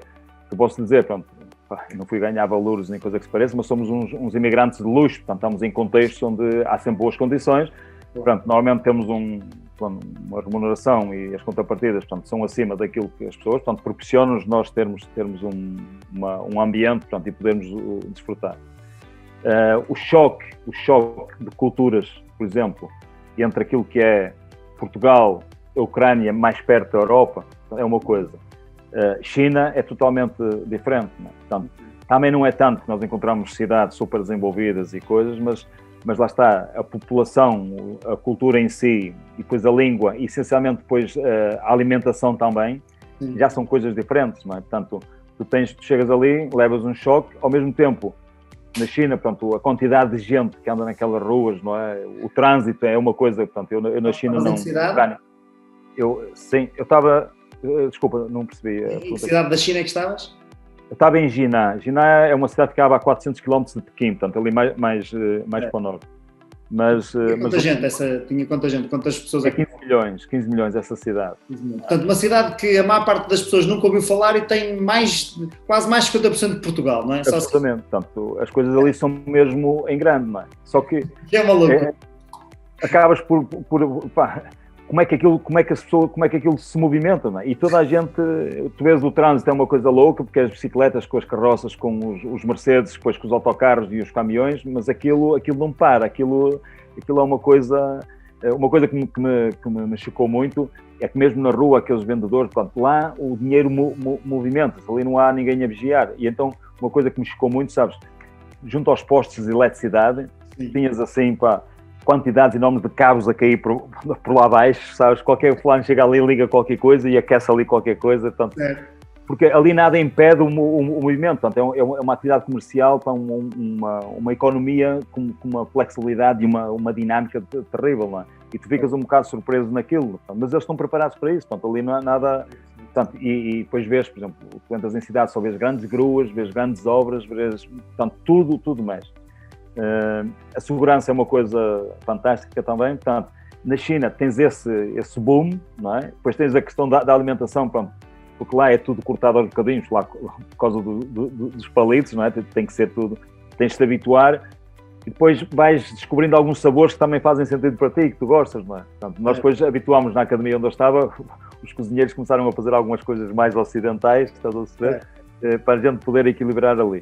Mas nós temos essa capacidade, sabes? O português, nós temos essa capacidade de irmos à procura. Pronto, no grupo que nós estávamos, era no Pai Novo, há sempre um mais esquisito. Não, eu disto não como, eu disto não sei o quê, pronto. Eu já estou numa idade, eu vou provar, depois vês, fecha os olhos e come. Pronto, e aquilo às vezes até é bom que a gente não... Portanto, eu próprio, para mim, também foi um desafio, porque também quebrei aqui muitas coisas. Portanto, essa cultura oriental, portanto, asiática, não é? É uma cultura, pronto, mais difícil. Depois, o chinês é alguém que está sempre, mostra que quer copiar e que quer não sei o quê, mas depois é muito fechado quando se tem que tomar decisões, portanto, protege-se muito uns aos outros. O treinador que fuma, o treinador que bate nos miúdos, nós nunca vimos, mas que é isto? Não, este gajo tem que ir embora e tal, o gajo afasta-o, mas depois ele afinal não vai embora, vai ficar ali num sítio qualquer, mas não sei o que mais, estás a dizer? Portanto, porquê? Porque depois vamos a ver, porque ele tem uma relação com os líderes, portanto, há ali uma classe social que são os líderes, estás a perceber, que estão um bocadinho acima dos outros, agora, e depois há a pobreza, e depois há ali já uma zona intermédia de muita gente, pronto, de jovens, muita juventude, que está já com uma dinâmica muito forte, pronto, que já consegue estar ao nível, portanto, daquilo que é a Europa. Por exemplo, as grandes cidades têm brutas lojas de marcas, que nós temos aqui, caras também, não é? Portanto, tem o lado B, o comércio paralelo, não é? Que também é fantástico, portanto, nós tratamos de trazer relógios de marca, por isso é isso. Mas não há dúvida que, pronto, tem esse lado, não é? Então, tem um lado de grande desenvolvimento, de grande fulgor económico, e depois tem um lado tradicional de mudança, sabes, em termos culturais. Mais castas, mais nós vamos, mas olha, nós precisamos fazer isto, portanto, eles... Depois também usaram muito, por exemplo, no caso do futebol, o estrangeiro como meio de marketing, estás a saber, na academia, porque nós temos treinadores estrangeiros, os pais pagam para os miúdos lá estar, não é? Porque temos treinadores estrangeiros. Mas depois também começaram a perceber que há muita oferta também de treinadores de todo lado, de todo o mundo, para irem para a China. Portanto, já não pagam aquilo que pagavam, já começaram a pagar muito menos, porque há muita oferta. Portanto, eles são muito inteligentes. Normal. A Ucrânia é muito mais da Europa. Gente também muito boa, gente também, lá está, habituada a ser mandada. Portanto, se nós mandarmos, eles fazem, se não mandarem, pronto, ficam a ver. Mas gente sempre disponível, uma cultura, alimentação, um bom restaurante. Portanto, eu também não posso queixar se estive em Kiev. Portanto, já há uma aproximação. Portanto, a cultura Portugal-Ucrânia mais parecida, não é? Já, portanto, sem grandes diferenças. Ásia, China, pronto, uma coisa fora do contexto. E pensando aqui nos jogadores, e tiveste a trabalhar com camadas jovens, quer na China, quer na Ucrânia, não é? E também já foste coordenador de formação aí no Paredes. Há muito esta ideia de os jovens em Portugal não serem aproveitados, ou seja, tu tens equipas que ganham as Youth Leagues, que depois muitos deles não são aproveitados, tens gerações de jovens que ganharam os campeonatos do mundo sub-16 e sub-17 e sub-18, sub-19, sub-21, não sei o quê, que depois não se sabe nada deles, e vem um argentino que joga, mas tinha lá um miúdo português que não joga. Isto é manobras de agentes, isso é o tipo que vem da Argentina que treina mais, que trabalha mais. Qual é a questão que faz com que nós temos uma pool de jogadores que depois vai lá para fora e muitas vezes lá fora dá cartas, alguns daquilo que nós estávamos a falar tem a ver com as equipas, mas temos muitos jogadores que se calhar podiam jogar cá em Portugal, mas vêm outros tipos jogar. E às vezes não é propriamente sejam tipos defensivos, porque a Argentina não é propriamente conhecida pelo seu futebol altamente defensivo, nem o Brasil, não é? E temos muitos brasileiros, muitos argentinos, muita América do Sul. O que é que achas que está aqui na gênese dos miúdos depois não conseguirem dar aquele salto? Isso é uma pergunta interessante, que está muito, não é? Questiona-se muito essa situação. Há uma palavra que para mim é importante, não é? E eu até tenho agora publicado umas coisas que têm a ver com coragem, não é? Se tu queres avaliar a competência, não é? A competência não tem idade, a experiência não tem idade, não é? A gente, portanto, tens é que realmente expor um jogador, não é? Que por acaso tem 17 anos ou 18 anos, não é? Pronto, a jogar e em determinado contexto, portanto, e se ele for competente e ele responder àquilo, pronto, isso não é importante. O problema é que nós aqui invertemos as situações, não é? Nós achamos que o jogador, ele tem que ter experiência, portanto, ainda é novo, e quando em alturas de dúvida, portanto, normalmente é mais fácil tirar o miúdo, estás a ser, pôr fora do que tirar um mais velho, portanto, e isso realmente, de certa maneira, desvia e desmotiva. Quando é que os miúdos começam a aparecer? E tu tens alguns casos aqui em Portugal. Quando os clubes têm problemas financeiros. Aí não há dinheiro, aí agora não se pode comprar, aí agora não podemos não sei o quê. Opa, temos aqui este. Então quem são eles? Manda ouvir. Epá, mas este miúdo afinal até é bom. Este miúdo, opa, onde é que este andava? Não é? Andava, olha, estava aí, estava. Mas aí então agora foram buscar outro. Portanto, não é? A necessidade fez com que, não é, tivéssemos que... E nisto aparecem casos que depois eles acabam por ter sucesso e acabam por ser vendidos. Isso de um lado. Do outro lado, também abordaste-te bem, portanto, por trás de cada jogador mais do top, não é, há um empresário, não é? Há empresas, não é? E essas empresas têm que movimentar os jogadores, não é? E ao movimentar os jogadores, aquilo tem que movimentar por muita gente, não é?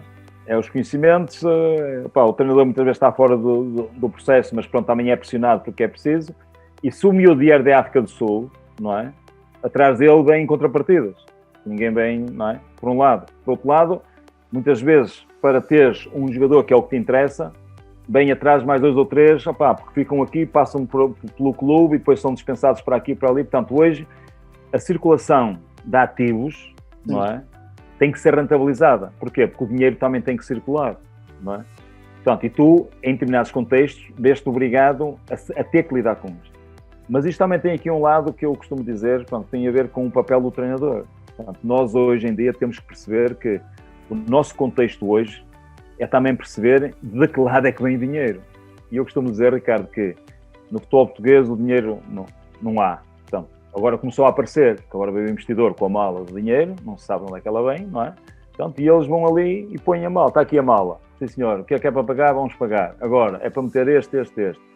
A grande questão que eu às vezes questiono, até mesmo para os treinadores, para a minha classe, é que tipo de jogo é que nós vamos apresentar para que esses investidores rentabilizem os jogadores. Certo. E o que está a passar em muitos casos é que eles estão aí, investem 2, 3, 4 anos e não vendem ninguém. Porquê? Porque o jogo é pobre. O jogo anda atrás do resultado, andamos só aí a bater uns nos outros. E então o que é que acontece? O investidor pega na mala, vai-se embora e os clubes caem. Portanto, hoje este modelo de negócio tem que funcionar de várias maneiras. É nós termos um equilíbrio entre aquilo que é criar uma estrutura consistente que permita ter bons resultados e, ao mesmo tempo, criar um modelo, não é, de jogo, ideias de jogo que permitam, de certa maneira, potenciar, não é, um ou outro miúdo para quê? Para alimentar um bocado a bolsa do investidor, senão as coisas, isto aqui não há milagre. Portanto, estás a ver os contextos, não é? Por onde é que isto circula. O miúdo sul-americano que vem não sei o quê, para passar aqui para ver se depois é vendido para a Europa e para outros clubes. Só que muitas vezes ele chega aqui e esbarra e não joga, não é? Porquê? Porque não bem preparado, porque aqui o jogo é diferente, não é? O brasileiro não bem preparado. Então agora o que é que há? Agora já há investidores que têm um segundo clube, não é? Tem um segundo clube, onde metem o miúdo, onde ele está lá meio ano, não é? Para depois passar a ir ali, para depois ir para lá.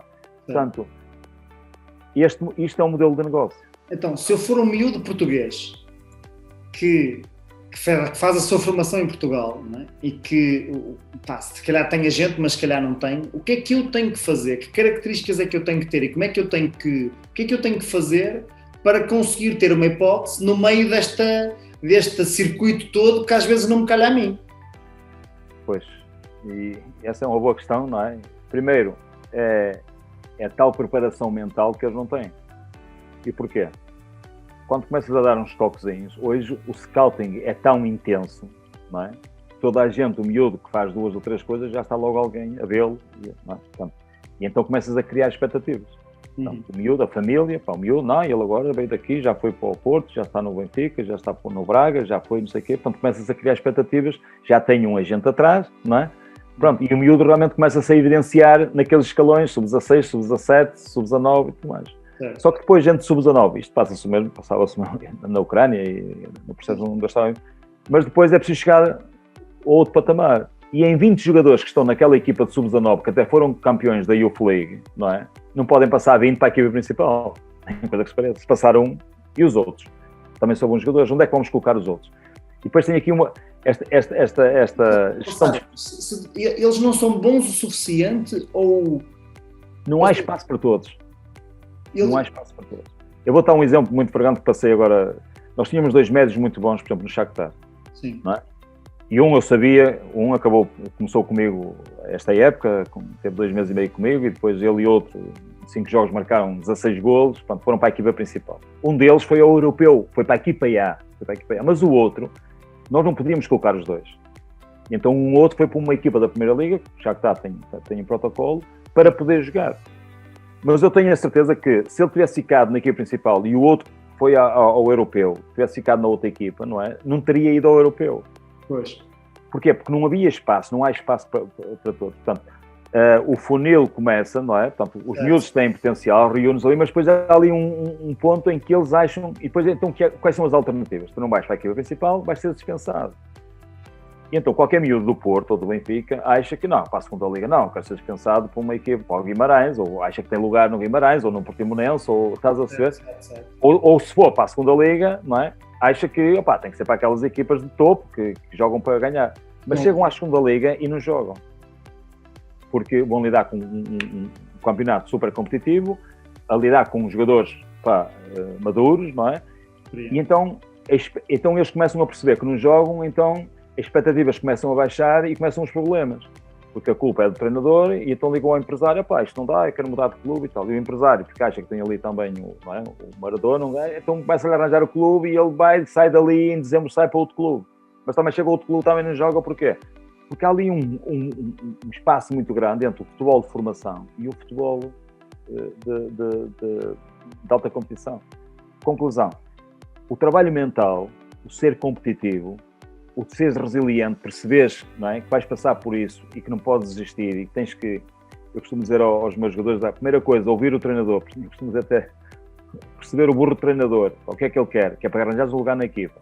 E depois esquece as camisolas, esquece as caras dos mais velhos, investe naquilo que o treinador quer, ser competitivo, que é para tu marcares a diferença. O que é que choca? O que é que choca é quando nós olhamos para o miúdo, este gajo é lixado, o miúdo tem calma, os mais velhos são assim, não é? Quando tem um miúdo que é competitivo e dá ali nas pernas e não quer saber, este gajo, mas é esse que vai chegar mais, porque não quer saber, ele está focado num objetivo e esse vai arrumar com todos, porquê? Porque ele foi preparado para perceber que era assim. E não quer saber do suporte que tem atrás. A maior parte deles não está preparado para isso, então acha que o suporte que tem atrás é que o vai meter a jogar. E até vai mudar de clube, numa situação ou até capaz, mas depois, entre os 19 e os 21, 22 anos, há muitos jogadores que ficam pelo caminho. Que é aquilo que estavas a dizer, eles aparecem a ser campeões da Europa e campeões de não sei de quê, e depois desaparecem. Alguns desaparecem ali e aparecem depois aos 24, 25 anos. Porquê? Porque até tiveram a competir em campeonatos mais baixos, não é? Mas depois, mesmo aí, atingiram níveis que depois acabaram por ir.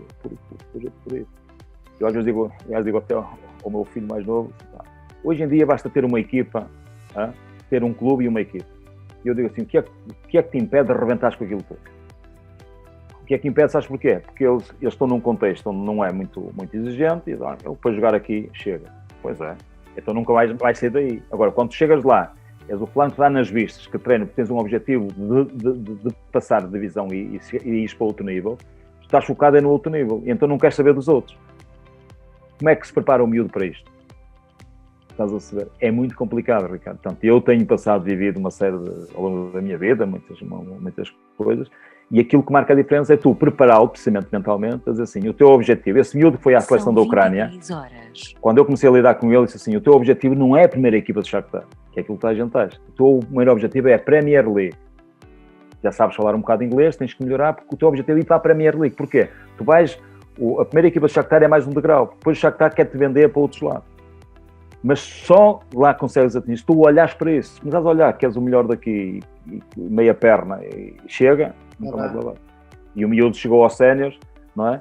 Fizeram um teste de ioiô, que era uma questão física, ele até é mais criativo, e ele ganhou. Ele ganhou o teste e toda a gente ficou admirada que ele... Porquê? Porque ele já ia determinado e depois a jogar, pronto, e o selecionador da equipa A acabou por o ver jogar no Sub-21, não é? A maneira como ele jogava, e acabou por levá-lo ao europeu. Mas jogou... Tu achas que tem mais impacto no jogador jovem, quando ele está nessa fase de desenvolvimento, para ele criar esses mecanismos? São os pais, é o agente, são os treinadores? É um bocadinho de tudo. Mas aqui é que eu acho que o coach pode ter uma influência muito grande. Aí ele virar-se para ele próprio, e ele perceber que tudo depende dele, sabes? Portanto, ele tem os recursos necessários para atingir os objetivos que quer. Certo. Mas isso requer uma grande capacidade de ele estar focado, não é? E não perder isso de foco. Certo. Agora, precisa de uma equipa, não é? E mesmo aí ele tem que cultivar outras coisas. Porque não chega eu só a pensar a mim. Eu sei que para eu chegar ali também preciso da minha equipa. E em vez de estar a reclamar com os meus colegas, não é? Pá, não valem nada e não é? Não, eu é que tenho que saber o que é que eu posso fazer pela minha equipa. Isto é um bocado uma mensagem que eu passava ao meu filho mais velho, não é? Como é que tu chegares ali a achar o que é que tu podes fazer para ajudar a tua equipa? E tu consegues que eles estejam do teu lado. Portanto, isso é... jogam futebol, não é? Eu tenho 2 miúdos que jogam futebol. Os 2 miúdos, não é? Tens uma filha também, não é? Tenho uma filha que também é criativa, mas está na Alemanha. Ela formou-se em fotografia, portanto, mais ligada às artes. Portanto, aqui somos, de certa maneira, criativos, mas lá está. O mais velho orientou-se e, portanto, neste momento, no ano passado estava no Estoril e fez um bom campeonato. Este ano acabei de ficar aqui no Penafiel. Mas, pronto, tem 27 anos, já em termos mentais já atingiu outro nível. O mais novo, nem anda à procura porque acha que, pronto, os outros é que não sei o quê. Pronto, como é que tu achas que conseguiste influenciá-los na mentalidade deles, especialmente estando muito tempo fora, não é? Tu estiveste não só na Ucrânia. Mas sabes que, Pedro... Como é que achas que isso teve impacto neles? Casa de Ferreira, espeto de pau. Às vezes é um bocado isso. Não, deixa-me dizer-te uma coisa, que esta viagem pelo desenvolvimento pessoal, não é? Eu mudei a minha vida, portanto, vocês ajudaram-me a eu mudar a minha vida, eu digo isso a toda a gente, portanto, quando isso é uma viagem sem volta, tu entraste e, portanto, e ajuda-te a saber lidar com coisas que antigamente davas importância, não é? Que só te limitavam e que te libertaram, portanto.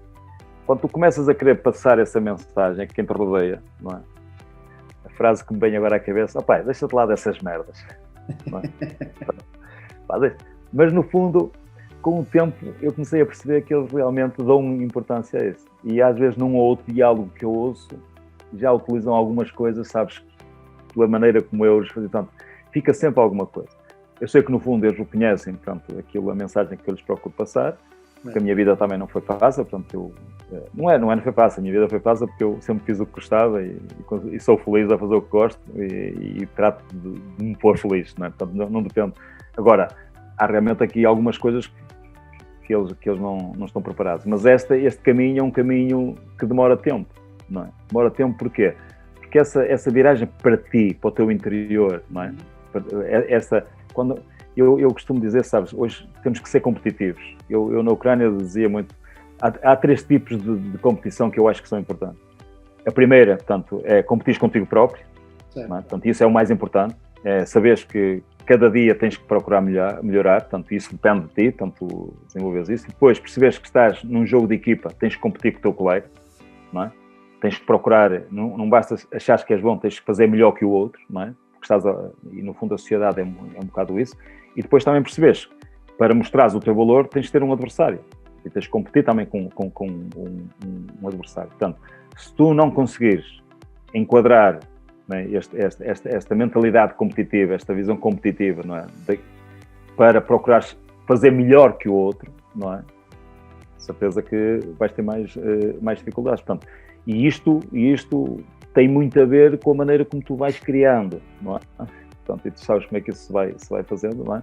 Esta cultura, não é? De aperfeiçoamento, de querer ser melhor, portanto, e não é só querer ser melhor jogador. Portanto, aquilo que no fundo eu procuro até com os meus filhos, e isso eu sempre fui muito, eu posso dizer, agressivo, é na questão dos valores. Eu acho que os valores são importantes hoje em dia. Portanto, a questão do respeito, saber que estamos em sociedade. Portanto, os meus filhos, infelizmente, não gostavam muito de estudar, e eu respeitei isso, mas o respeito pelo professor, pela escola, por aquilo que são, portanto, para mim, foi sempre importante. Portanto, isso eu sinto algum orgulho, porque nesse aspecto, portanto, são bons filhos. Agora, isto é constante, não é, Ricardo? Portanto, tens que te aperceber, não é? Quando tens à tua volta jovens, não é? Como é que tu vais tocar cada um deles quando eles são diferentes? E então no meio da família também sabes que isso não é. Há filhos dos mesmos pais com orientações totalmente diferentes. Portanto, criar isto, como é que tu incutes isso? Às vezes acho que é preciso um bocado de sorte e também temos que ter alguma paciência e saber. Eu acho que aí a nossa amiga, o Pedro e a nossa amiga Mia, é para dar lições, não é? Aos pais e a quem lida com esta parentalidade consciente, nós percebemos que estamos a lidar com seres humanos que também têm poder na matéria. Agora, nós queremos tudo à nossa maneira, não é, Ricardo? Dá-nos jeito que o miúdo seja bem comportado, dá-nos jeito que ele na mesa esteja, dá-nos um jeito de desviar. E pronto, portanto, isso é um bocado... Não sei se isto faz sentido para ti ou se sentes isso, mas é um bocadinho aquilo que eu penso. Eu tenho 4 filhos, portanto, eu sinto tudo. Pai, então sabes bem aquilo que estamos a falar, sabes bem. E tu estás mais preparado para isso, não sei depois como é que se na realidade isso chega. Todos os dias tenho que fazer por isso também, tal como estavas a dizer, não é? Em casa fez espeto de pau, todos os dias também tenho que eu próprio me relembrar e me pôr em xeque de será que eu estou a dar o exemplo que eu quero dar? Será que eu estou a mostrar aquilo que quero mostrar? Será que eu estou a respeitar da forma como queria respeitar? E muitas vezes falho redondamente. E para mim o mais importante é o que é que eu aprendo com essa situação para da próxima vez conseguir fazer um bocadinho melhor. É sempre um processo de experimentação e aprendizagem, não é? Absolutamente. Como é que tu vês o fator sorte neste jogo de futebol? Ou seja, nós estamos a falar de miúdos, não é? Que eles obviamente têm que estar focados, resilientes, saber aprender, ser competitivos, esperar pelas oportunidades, mostrar aquilo que o treinador quer, e ainda assim, como tu estavas a dizer, o funil é extraordinariamente curto, não é? Todos os anos entram milhões de miúdos no futebol e uma fração minúscula desses milhões de miúdos que entram, X anos depois, chegam a ser jogadores profissionais. Já nem estou a dizer com sucesso. Estou a dizer jogadores profissionais que, de facto, conseguem fazer a vida deles à custa do futebol. À custa? Não é? Sim, viver do futebol. Viver do futebol. Isto é uma pequeníssima fração em todo o mundo, não é? Estamos a falar. E há equipas de futebol que nunca mais acabam. Todas as terras têm uma equipa de futebol, ou várias. E ainda assim é uma pequenina fração. O que é que tu vês? Como é que tu vês o fator sorte, quer na progressão dos miúdos, quer para um treinador, não é? Sim, olha, isso, eu hoje, até pela minha experiência, tenho que dizer que, pronto, a sorte também faz parte, não é? A sorte também faz parte do jogo.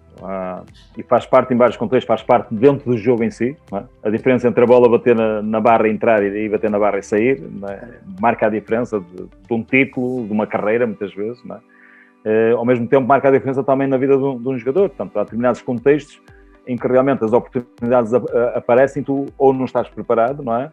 Ou não aparece naquele momento em que tu estás disponível para que isso aconteça. Portanto, há aqui realmente fatores que condicionam, umas vezes que te projetam para uma determinada dimensão e outras vezes. Vou dar um exemplo, o Rubén Neves, não é? Que neste momento está em Inglaterra, no ele aparece no Porto, ele tinha 17 anos, não é? Porque aleijaram-se 2 jogadores, estávamos na pré-época com o Lopetegui, como se sabe, portanto, e o jogador precisava de mais um jogador, o da equipa B estava lesionado, o do Sub-19 também não estava, ou havia algum problema qualquer, então, aqui o miúdo, então manda vir o miúdo. E o miúdo foi para para o Lopetegui, não é? Quando o Lopetegui o viu, não é? Começou a perceber aquilo que tinha ali, não é? Pá, o miúdo acabou por ser projetado daquela maneira. Porque se isso não tivesse acontecido nesse momento, ele no ano seguinte nem na equipa B jogava, ia jogar no Sub-19, não é? Certo. Esse pormenor, não é? Abriu-lhe portas para ele depois, a partir dali, não é? Segundo eu sei também pela personalidade dele, quando já era um miúdo com alguma maturidade, até para a idade que tinha, não é? Mas é um exemplo, não é? De que às vezes, no momento certo, as coisas podem acontecer. Eu tenho, por exemplo, e também posso partilhar isso, não tem problema nenhum. Portanto, o meu momento mais alto para lá que eu posso dizer da minha carreira foi quando entrei ao futebol profissional, portanto, nas Aves, no primeiro ano, não é? Fomos disputar um play-off com o Pasto Ferreira. Portanto, eu nesse ano já tinha eliminado o Pasto Ferreira para a taça, portanto, lá em casa do Pasto Ferreira, e depois fizemos 2 jogos, empatámos nas Aves no play-off, e se eu tivesse ganho nesse play-off, o Aves tinha subido divisão e o Pasto Ferreira tinha de ser. Eu vivi 18 anos em Pasto Ferreira. E sei que havia uma certa simpatia até por aquilo, pela maneira como as minhas equipas jogavam e até por mim. Pronto, e eu no final da época, quando até foi na conferência, perguntavam-me qual era o meu futuro e tudo mais. Eu até me lembro que brinquei um bocado e disse: o meu futuro eu não sei, porque hoje toda a gente anda à procura de licenciados, jovens e ambiciosos. Não é? É o perfil. E eu dizia: eu não sou licenciado, agora sou jovem e ambicioso, tenho 54 anos, 55 anos, mas estou na altura. Mas o que é que se passa? Eu senti que o meu nome, não é, estava em cima da mesa, podia ser uma hipótese até para poder, sabe-se lá, no ano seguinte até treinar o Pasto Ferreira.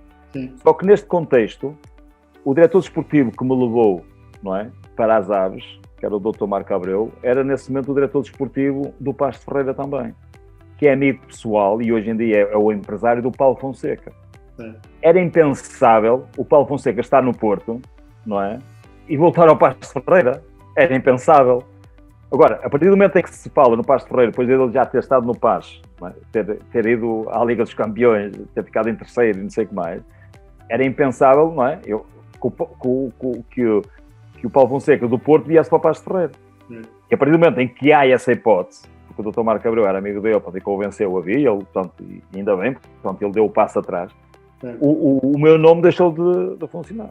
Portanto, se o Paulo Fonseca tivesse sucesso no Porto e continuasse lá, talvez eu hoje tivesse chegado à primeira. Portanto, eu acho que não também, que eu acho que essas coisas, eu não vivo com isso, eu acho que as coisas terão que acontecer se tiverem que acontecer. Mas há indicadores, já há algumas coisas que dizem assim, fogo. Pronto, a partir do momento é que...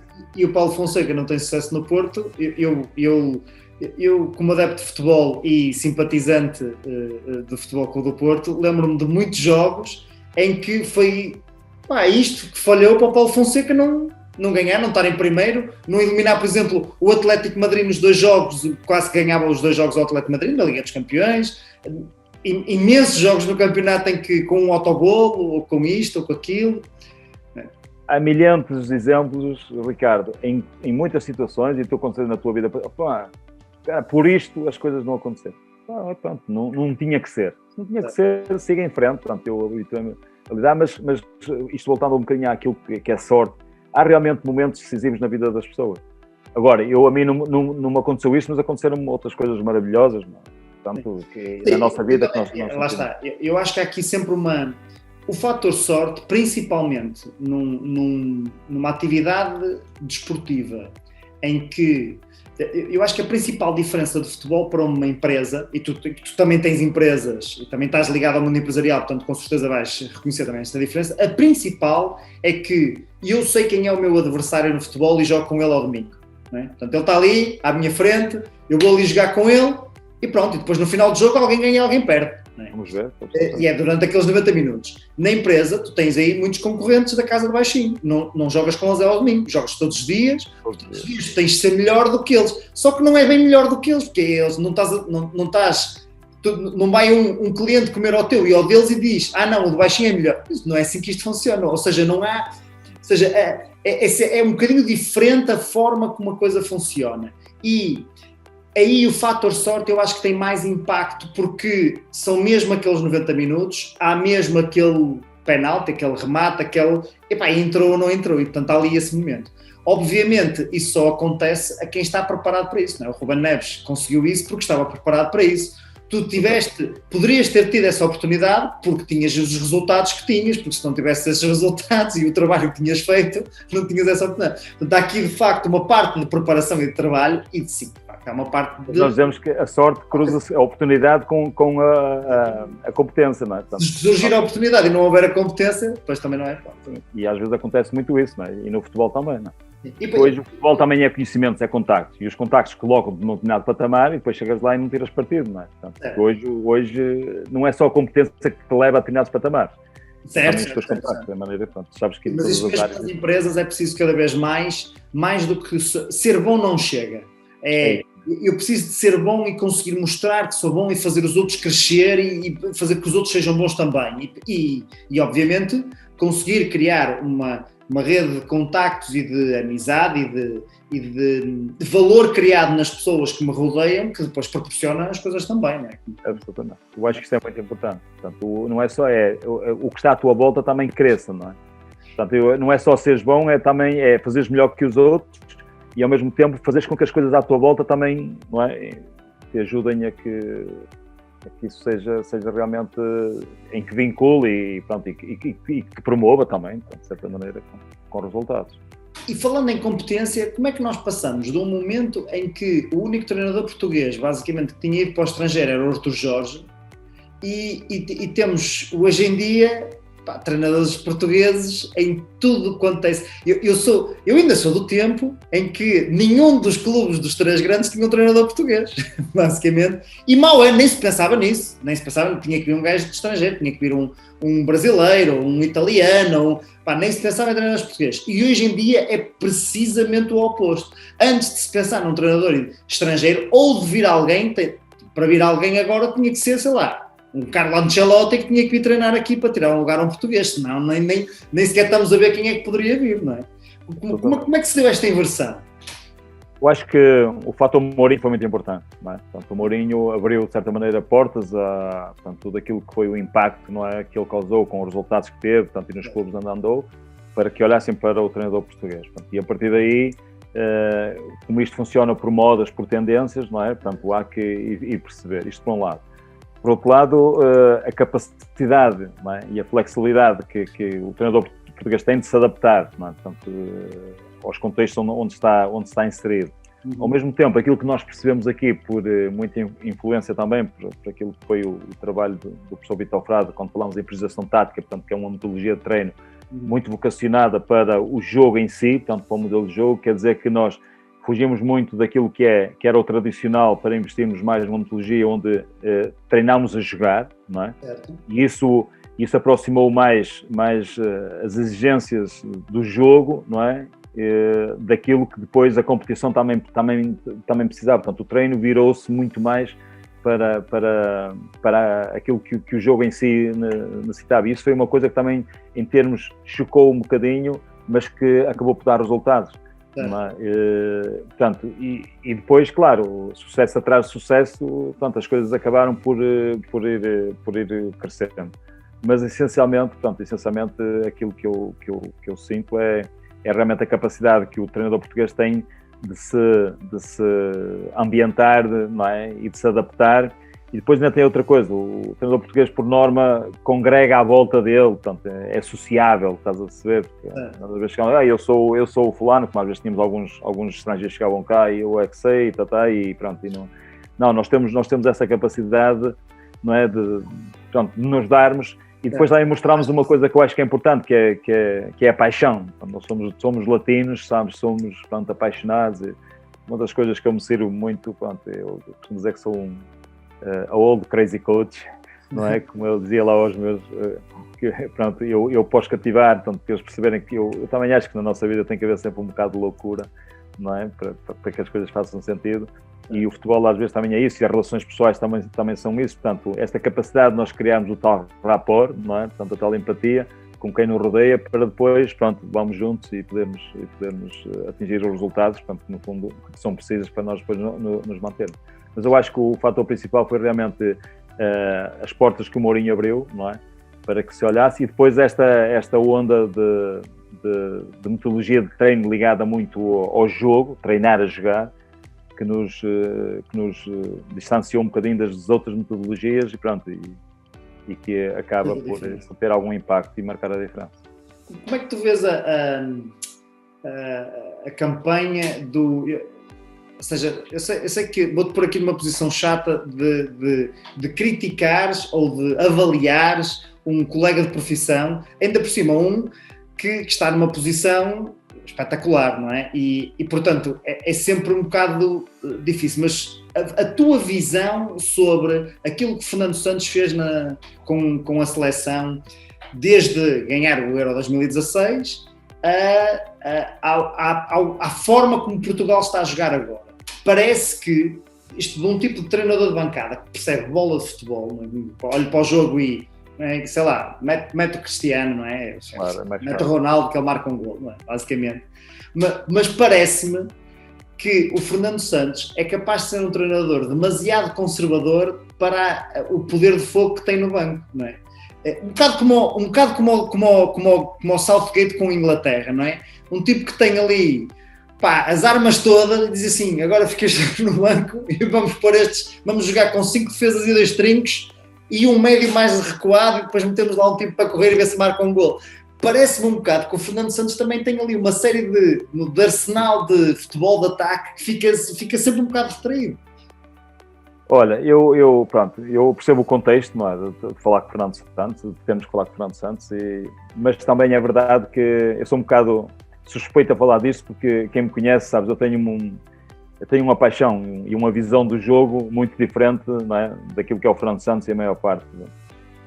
E às vezes podem me chamar lírico ou romântico, não sei o quê. Portanto, eu gosto do jogo bem jogado, gosto do jogo ligado, acho que jogar é ter bola, é dominar o jogo pela posse de bola, não é pela posse de bola, é dominar o jogo, o controle que tens que ter com a bola. Portanto, se me perguntas se temos que ter alguma admiração por aquilo que o Fernando Santos fez e por os resultados que ele teve, não é? E os títulos, pronto, temos que lhe prestar homenagem, porque realmente, pronto, isso aconteceu.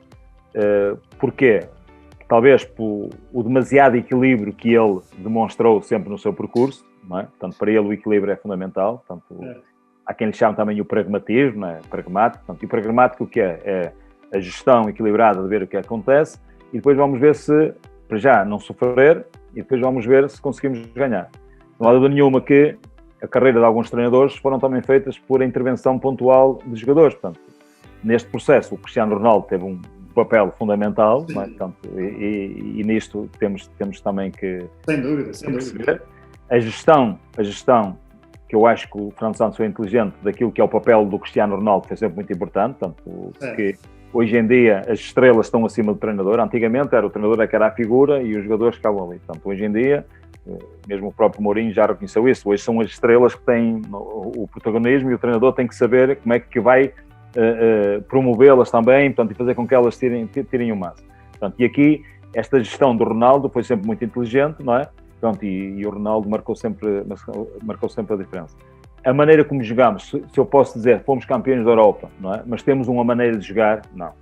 Isso aí, redondamente, mesmo como treinador, pronto, custa ou não custa, portanto, não partilho das ideias do Fernando Santos.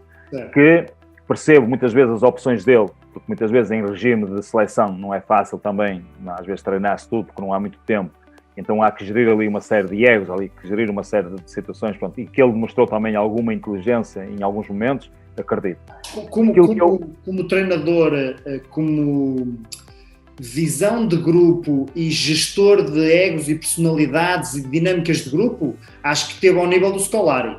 Aí está top.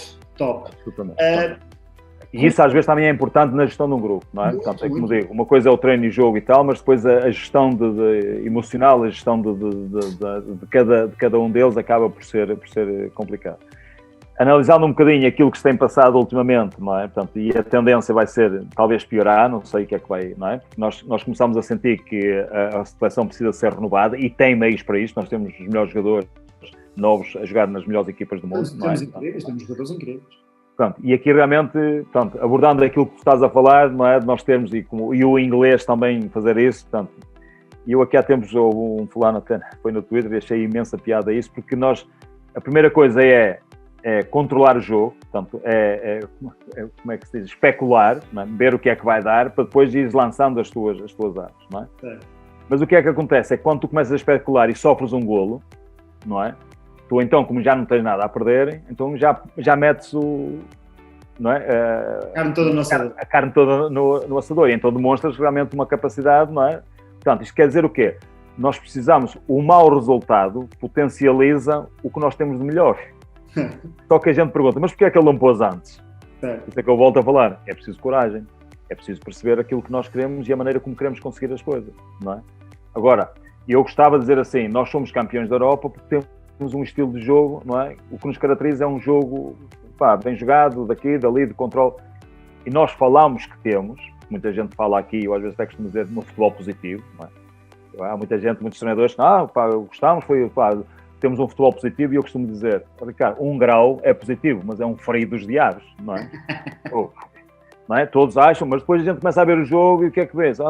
Bola, mete lá, longe, e depois vamos lá ganhar a segunda bola e vamos tentar. Portanto, tu vês que seria o estilo, tirando tu, obviamente, que eras o melhor treinador para a seleção, e para qualquer clube eras o melhor treinador, mas tirando tu, quem é que tu vês que é dos treinadores aí da nossa praça, quem é que tu vês que era aquele que mais conseguiria aproveitar os recursos que a seleção tem para oferecer? Quem é que tu dizias assim, se tivesse lá este tipo, eu acho que ele conseguia aproveitar, maximizar aqueles recursos? Olha, isso não é fácil. Nós sabemos que o Mourinho já disse que um dia queria ser selecionador, mas eu também não olho para o Mourinho, portanto, tenho admiração por toda a carreira dele e tudo aquilo que ele proporcionou, portanto, e tudo mais, mas não é propriamente neste momento, não é das minhas preferências, mas deixava aqui um espaçozinho para o André Vilas-Boas, não é? No sentido de poder ser alguém, pronto, também já está num patamar onde já ganhou, já o que o arrasta já são outras coisas, e dele poder dar talvez um bocadinho, não é, mais de dar e de liberdade, e talvez criar ali outras coisas que possam. Agora, eu compreendo, como digo, eu tenho a capacidade suficiente para entender que o futebol joga-se com ideias, não é? E há muita maneira de ganhar, de jogar, de treinar, e todas elas ganham e perdem e tudo mais. Então, tenho essa flexibilidade para entender e para respeitar. Agora, que realmente gostava que Portugal fizesse escola, não é? Não pela especulação do jogo, ou porque num determinado momento teve o Cristiano Ronaldo, mas porque realmente tem talento e usa esse talento, usa-o sempre possível, para realmente poder ganhar jogos, não é? Mas se não ganhar jogos, pelo menos deixar uma marca, não é? Portanto, aquilo que eu acho que a Espanha neste momento conseguiu. Portanto, a Espanha, o Barcelona marcou, mas a Espanha tem um estilo de jogo, tem uma maneira de jogar. E até não ganhou, até foi eliminada, mas a gente olha e vê que há ali uma coisa que os caracteriza. E nós, infelizmente, penso que não temos isto. Nós especulamos o jogo em função Eu acho que o Jorge Jesus, apesar de precisar de um tradutor para falar com os jogadores, mas o Jorge Jesus seria um daqueles treinadores que era capaz de pegar e fazer um caso falhou aquela carne. E eu penso que ele talvez possa vir a chegar lá. Curiosamente, falaste aí de Espanha, que tinha uma marca, que deixou uma marca característica, não é? Tem ali 2 ou 3 jogadores que de facto fizeram ali uma dinâmica de jogo. Mas já estão a aparecer outros lá, que já estão a impor-se também pela mesma maneira, portanto, pela maneira como o movimento tratam a bola, pela maneira como se movimenta. Por outro lado, a grande surpresa foi de facto o jogo incaracterístico italiano, não é? Que desta vez parecia... Mas eu sabes que, pronto, sabendo das minhas preferências, portanto, gosto aquilo que eu acho que foi muito importante nos últimos 10 anos, e agora até mesmo com a Inglaterra e mesmo com a Itália, foi nós olharmos, por exemplo, uma Alemanha que aqui há uns anos atrás, portanto, cortaram com aquilo que era o futebol físico e tudo mais, e mesmo a nível daquilo que foi política desportiva alemã da Federação, foi investirem num futebol mais técnico, não é? Portanto, mais trabalhado. E aquilo que nós vimos agora é que nós já não vimos uma Itália que não é só o processo defensivo, vimos uma Itália que já domina os vários momentos do jogo, porquê? Porque tem bons jogadores, portanto, nós às vezes esquecemos que a nível de seleção, isso é que eu às vezes não aceito essa especulação do jogo, de investir só no erro e ver. Estamos a falar de seleção, estamos a falar dos melhores jogadores do mundo, não é? Podemos dizer, pronto, não temos tanto tempo para os trabalhar, pronto, mas estamos a falar de jogadores que têm tudo, o selecionador pode escolher de tudo, não é? Portanto, pode realmente apresentar e lutar por um jogo, não é? Que pronto, motivo também mais. Agora, eu falo, por exemplo, até que estava mais ligado à Ucrânia, não é? Portanto, os ucranianos, eu acho que eles têm potencial e têm talento, mas eles estão sempre ali na defensiva. Portanto, é muito triste estás a condicionar o teu talento só ao potencial do adversário. Agora, nós temos essa capacidade. Então, se os nossos jogadores jogam ao mais alto nível, se têm protagonismo nos clubes onde estão, não é? às vezes até é difícil neste momento metê-los todos, mas há que arranjar aqui dinâmicas e espaço onde esses talentos se possam evidenciar.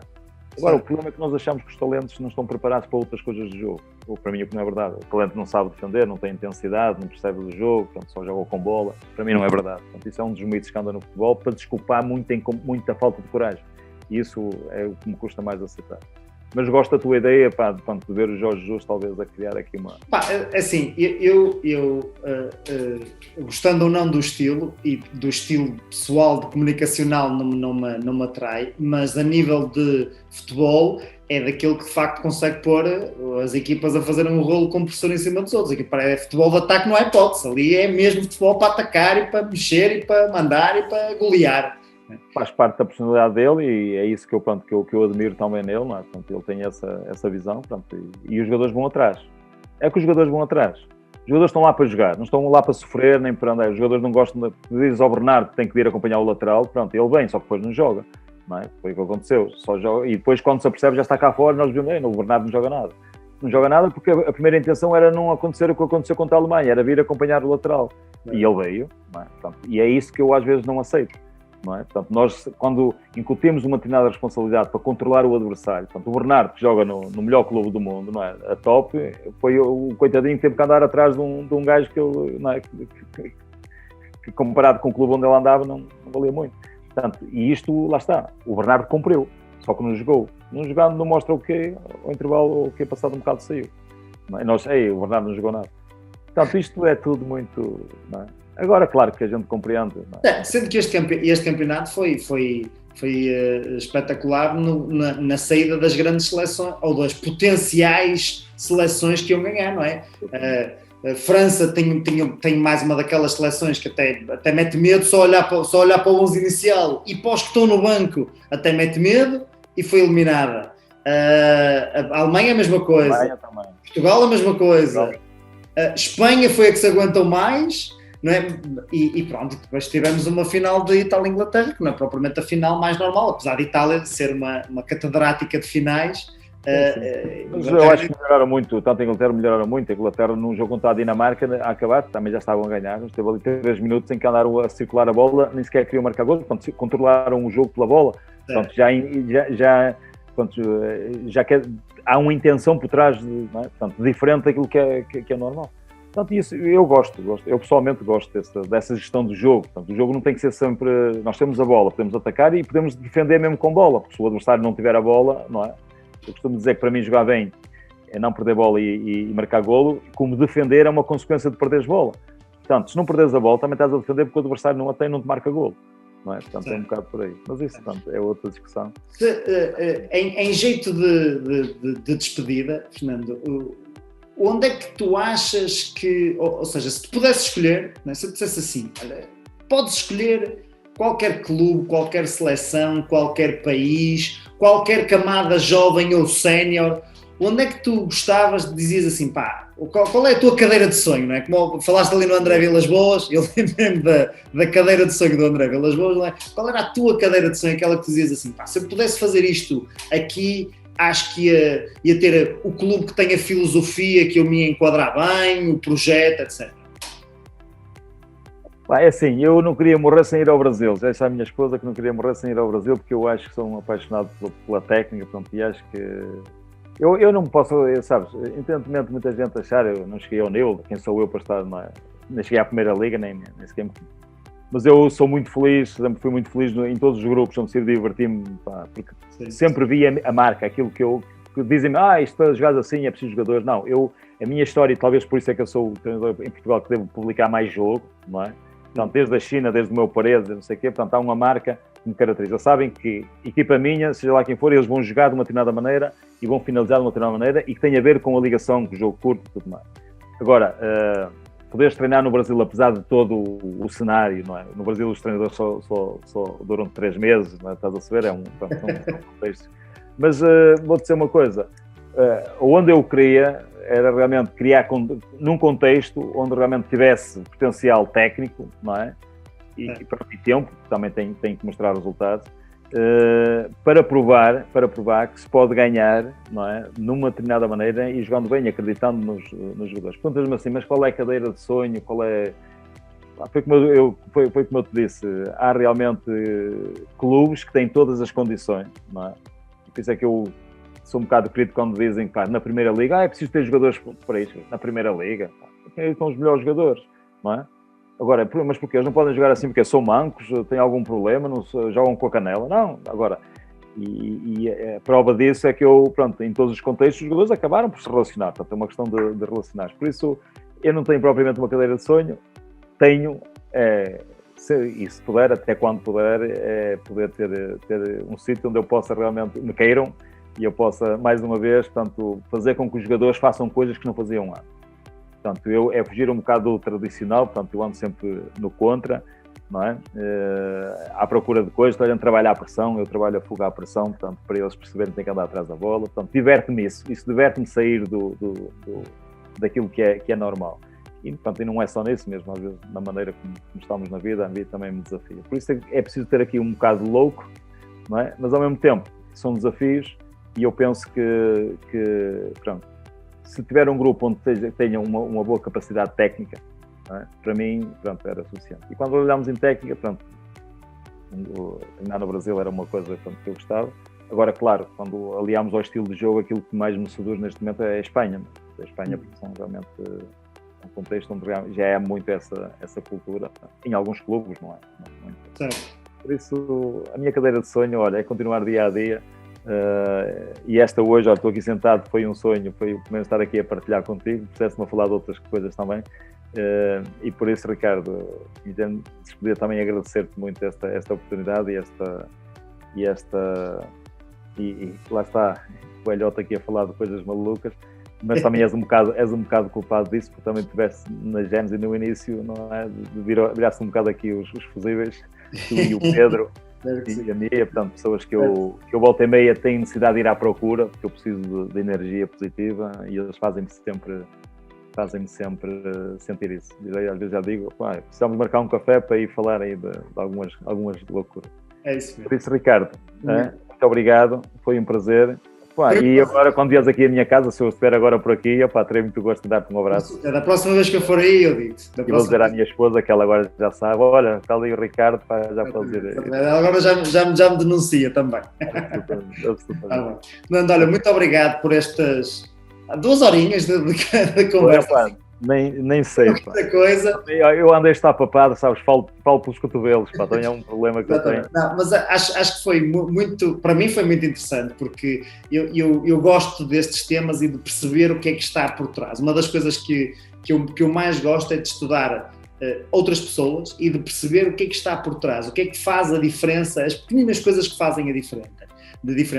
E a conversa é exatamente um momento que eu quero que se proporcione para as pessoas que estão desse lado e deste lado e todos aqueles que estão a ver, de verem um bocadinho mais o que é que faz a diferença, como é que as pessoas pensam, como é que ordenam os seus pensamentos. Porque acho que quanto mais nós conseguimos perceber o mindset destas pessoas que estão a fazer algo de diferente, estão a mostrar algo diferente, mais nós também conseguimos evoluir nos nossos resultados e retirar daqui alguma coisinha. Acho que há aqui ótimas pérolas que as pessoas podem tirar, eu já tirei algumas também nesta conversa. Resultados, falaste bem, resultados. O treinador vive de resultados, mas na nossa vida também há bons resultados que conseguimos e que eu só para acabar, portanto, as coisas mais importantes da vida não são coisas, não é? É uma frase que eu aqui há tempos também eu li e fixei, não é? E este é um desses momentos, portanto, por isso muita gente me pergunta, não, eu não ando no futebol, eu ando a fazer o que gosto, ando a divertir a fazer o que gosto, e isso às vezes não tem valor, é como ao ganhar o quê? Ganhar um jogo, ganhar um campeonato, ser campeão, não é isso, eu no futebol e na nossa vida ganhamos muitas coisas que não são coisas. Portanto, isto são realmente sentimentos e avaliar sentimentos e emoções não está ao alcance de todos. Mas eu acho que a nossa vida precisa de ser mais emocional e vivermos mais e deixarmos de olhar para coisas que no fundo não têm importância nenhuma. Mas isso era outra conversa. São outros 300, não é? Outra coisa. Ricardo, umas 2 horas. Então é que tínhamos aí histórias fantásticas. Olha, Fernando, muito obrigado. Muito obrigado eu também, foi um prazer, e bem-ajas para ti, que também que tudo decorra e procures a tua cadeira de sonho. Procura a tua cadeira de sonho também. Para te divertires mais um bocadinho. É isso. Tá, Ricardo, obrigado por esta oportunidade, está bem? Um abraço, obrigado eu, até à próxima.